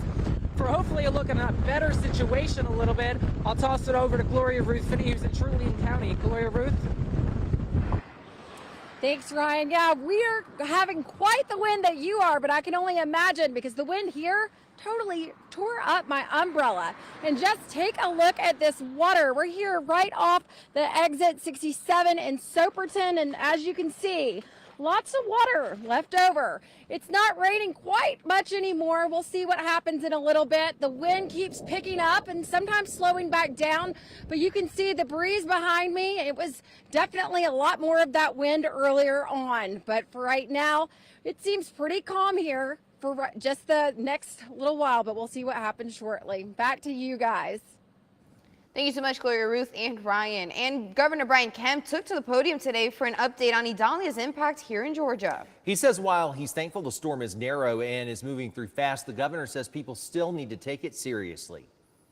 It's a dangerous storm. People need to prepare. They need to be ready when it's coming through and either, move a county or 2 up if they have the ability to do that. If not, make sure they're in a secure location. And certainly plenty of work goes into making sure that communities such as Macon are prepared for a storm like Idalia. Tonight, Brianna Cook goes behind the scenes as Bibb County leaders monitor everything that's happening in real time. Brianna? Greg and Amanda, the EMA director, tells me that Macon-Bibb County is prepared for anything that the storm may bring. We're here and we're ready to respond if necessary. The Macon-Bibb Emergency Management Center is tracking Hurricane Idalia and any damage to ensure the safety of everyone who lives here. Spencer Hawkins is the director of the Macon-Bibb EMA. He says there are various departments ready to take action. We are partially activated in the Macon-Bibb County Emergency Operations Center for Hurricane Idalia. We've got some of our response partners, Sheriff's Office, Fire Department, Macon Water Authority, American Red Cross, all here in anticipation of the storm. Their mission statement states the EMA protects Macon-Bibb County by leading and coordinating activities necessary to mitigate against, prepare for, respond to, and recover from natural and man-made disasters. The EMA started their response to the storm several days in advance to be more prepared for what was to come. At the time of the interview, Hurricane Idalia was downgraded to a Category 1. Hawkins says they will still keep their guard up, even though the storm's winds may be weakening. It looks like the majority of what we're going to see is going to come in around lunchtime and then go through the evening. And so once again, we're here, we're prepped, we're ready. As things happen, we will respond to them. Macon Water Authority, Public Works have got teams strategically placed throughout the county. With the storm weakening as it passes through middle Georgia, Hawkins says there may still be fallen trees or issues with power lines. If we would see some damage, depending on what it is, we have teams at the ready. Our Public Works Department is fantastic at working with down trees. We work with Georgia Power for those down power lines. He says that citizens should stay prepared as the storm pushes through. Please take this seriously. For us, it may only be some high winds and some rain, but you never know what's going to happen with down trees or down power lines. So please stay safe. And as a reminder, if any warnings are issued, you can find them on our free WGXA weather app. Reporting live in Macon, Brianna Cook, WGXA News. Thank you, Brianna. And certainly all eyes were on Florida's Gulf Coast this morning as Idalia made landfall in the Big Bend region as a Category 3 hurricane with wind speeds up to 125 miles per hour. Danny Travis from our sister station in West Palm Beach joins us now in the city of Perry with her first look at storm damage. Hurricane Idalia made landfall on Keaton Beach, which is about 20 miles south of Perry, where we're at right now. Now, driving here was a challenge in itself, but nothing compared to what we saw when we got here. And even after seeing the severe destruction right here behind me, people we spoke with in the area say they're lucky it wasn't worse. US 27 is an all too familiar road connecting locals between Gainesville and Perry, now left looking more like a maze after Hurricane Idalia swept through Wednesday morning. That's the only word I really got for it is catastrophic. In the city of Branford, massive toppled trees like this one line the sides of the road from the triple-digit wind speeds, many bringing down power lines and damaging fences at their new final resting points. Further up in the city of Mayo are first signs of building damage. Here, a straight line of 10 roofing stripped from multiple buildings at this dairy farm. It's in Perry city limits, though, that Adalia's intensity showed no remorse. I've dealt with plenty of storms, and this one is just too crazy for such a small town. But holes in the side of buildings, whole roofs ripped off businesses, and signs wiped away as if by nothing is almost an all too familiar sight for some. I'm a lifelong resident. I've been through hurricanes, tornadoes through the 60s, 70s, 80s. Right on up. That's why it's this more than 120-year-old house still standing in the heart of Perry, seemingly untouched except some debris that leaves this local with something to smile about after everything that happened. I got one big old dead or rotten out pecan tree, and I was just hoping it wouldn't come this way. And it didn't. And even though the emotional and physical wounds are still fresh, residents say it's already time to start picking back up the pieces. I'll be out here again around the Big Bend region, speaking to locals about how they plan to start the cleanup process. Reporting in Perry, I'm Danny Travis. Well, the International Space Station gives us a complete overview of Hurricane Idalia, the powerful storm moving over Georgia on a path that will weaken over the Carolinas before moving over the Atlantic to Bermuda. Idalia still packs powerful winds as it's moving inland, and it remains a big rainmaker. Hurricane names that start with the letter I tend to be the most deadly, and Idalia may be the 14th I storm to have its name retired. Last year's Hurricane Ian killed roughly 150 people, and there were 100 deaths after Ida in 2021. Iota in 2020 resulted in 84 deaths. Irma in 2017 resulted in 150 deaths, and Ingrid in 2013 killed 32. I names are the most retired out of any letter because the most dangerous timing of hurricane season aligns with I spots in the alphabet. And back here in Georgia, Attorney General Chris Carr issues a warning to Georgians to be on the lookout for possible scams in the wake of the storm. Carr says it's important to be vigilant for price gouging and other storm-related scams like home repair fraud. In a press release from his office, the Attorney General says you should avoid contractors that ask for upfront payments, only accept cash, or do not provide a written contract. He also says homeowners should avoid door-to-door offers and ask friends and neighbors for referrals. Homeowners should also be skeptical of no-cost incentives and always talk to your insurance company before committing to any storm-related repairs or inspections.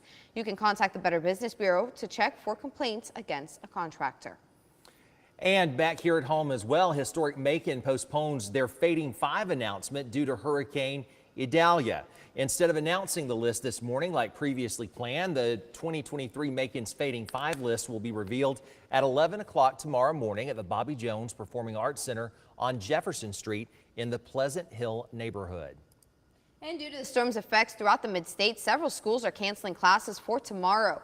Montgomery and Truitland County schools the first to do so, citing the likelihood for safety issues like hazardous road conditions, power outages, and fallen trees. Lawrence counties say classes will resume as normal, but some bus routes will be changing. And Johnson County schools will be switching to virtual learning tomorrow.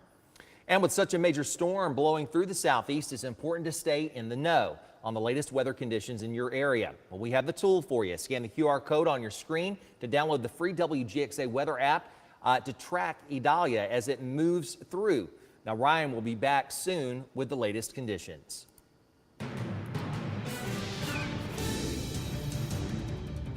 And I think I'm back right now. That's what we're going to be checking on Adalia again. Now a tropical storm, winds of 70 miles per hour, center of circulation, which is essentially what was the eye. It was about 40 miles due northwest of Savannah, Georgia. That puts it right along Interstate 16. Moving off towards the northeast at 21, and it will be offshore later tonight, and then it will be a thing of the past. We're not going to have to worry about it after the next couple of hours. But again, winds today. Vidalia, you had a wind gust of 49 miles per hour. That's tropical storm force. Wind speeds easily in the 30s across much of our southern counties. McRae, Byronville, Vienna had winds of 33 earlier this morning. Unadilla 31. You get up closer to Gray, say about 20 miles per hour, 22 up in Sparta. And again, we knew our southeastern counties would get much more of this system from Adalia compared to our central and eastern counties. Still this evening, our winds are howling as you look down towards Soperton and Mount Vernon. Sustained 20 to 30 miles per hour. You get those higher gusts, and there you go. You can see that center of circulation right along Interstate 16. Calmer conditions up towards the north. Steady winds anywhere from 10 to 20 miles per hour across middle Georgia. And again, we dodged the bullet. Most of the storm has stayed off towards our south and east. Good news is the tropical storm warnings for just about all of middle Georgia have been canceled. That means the threat for tropical storm force winds are over, except if you're down in Truitland County, Montgomery County, and Wheeler County. The flood threat winding down too as the bulk of the rain continues to shift off towards the east. But still, Montgomery County, Truitland County, Wheeler County, that's where that flood watch continues until at least 2 a.m. But as soon as that eye wall and that heavier band of rain and storms pushes off towards the east, I suspect we may see that get canceled as well. But Vidalia so far has had the highest rainfall totals. And again, these are recording stations, some spots that maybe not being recorded, 6, 7, 8 inches. That's just how it is a lot of times. But right now, 4.55 inches, and it's still raining down there. That'll update at the top of the hour. I'll be anxious to see how much it increases. Macon, just under an inch. Fort Valley, just under half an inch. But Sparta up towards Milledgeville, and then over towards Vienna, Sandersville, anywhere from 1 inch to 1.5 inches. So I got this band of persistent rain stretching from now Jones County through central Bibb County, through Peach and Houston County. That drops down into Dooley and Crisp County. Again, that's just one of those bands around the center of circulation. The main rain and wind continues to be off towards the south and east. And again, it looks like a bulk of the activity is beginning to pull out of Georgia. But there is that heavier rainfall band. We knew it would set up across our southeastern counties, and these are rainfall totals that I'll be showing later, anywhere from 3 to 7 inches. And that's why there is that flash flood warning in effect, especially down towards Bullock County near Statesboro. Do have a tornado warning over into South Carolina, but again, that's east of that eye wall, and that will not be a problem for us. Rest of middle Georgia, half an inch to an inch maybe. I really think our totals will continue to decrease as we head down towards the south and east. Some location can still get 3 to 6 inches. Hour by hour forecast, things are winding down. A few pop-up showers and storms tomorrow and into Friday. Wednesday's forecast, mainly sunny. 88 degrees, excuse me, tomorrow's Thursday, correct? There we go. That's what we're talking about. I'll change that, but your 10-day forecast features improving weather for the weekend. Labor Day looks great, a little hot, but Labor Day weekend will be amazing. And your fishing game forecast peaks at 2:40 a.m. and again at 8:40 p.m. Correct, Amanda? We can't criticize because I know I'm always messing my days up somehow. Yeah, I am too. It's okay. We'll give you a pass this one time. You've been working a lot today. Yeah, thank you, Ryan. And now we're going to take a look at what conditions look like from the ground. We have reporters standing by in Tybee Island and Soperton, and we're going to talk to meteorologist Ryan Mirando on Tybee Island first. Ryan, you say that the sand hurts. What can you tell us that you're seeing on the coast right now? Yeah, Amanda, right now the sand is hurting very badly. I'm sorry, I am not able to look at the camera. The sand is just, oh my God. I'm not even able to keep my balance up here. I'm trying to keep this towel on my legs because the sand is just so vigorous right now. I'm not able to keep it up though at all. It's hitting my face, it is hitting my legs. These winds are just absolutely terrible out here right now, okay? I think I might keep it in balance here. There's quite a few people on the beach right now, which is very surprising, but everyone is trying to stay out of some of this blowing sand that's pushing through. Oh my, these winds are pushing very high right now. Over the next few hours, these winds should begin to diminish back down, but right now, wow, this storm is packing a punch. We're gonna go down to Gloria Ruth Finney. How is it looking out there? Hey guys, I'm here just off the exit in Soperton. You can see that this umbrella is no longer, but I'm trying to keep it from blowing away out here. As you can see, I'm also standing in a good bit of water. It was coming down here earlier.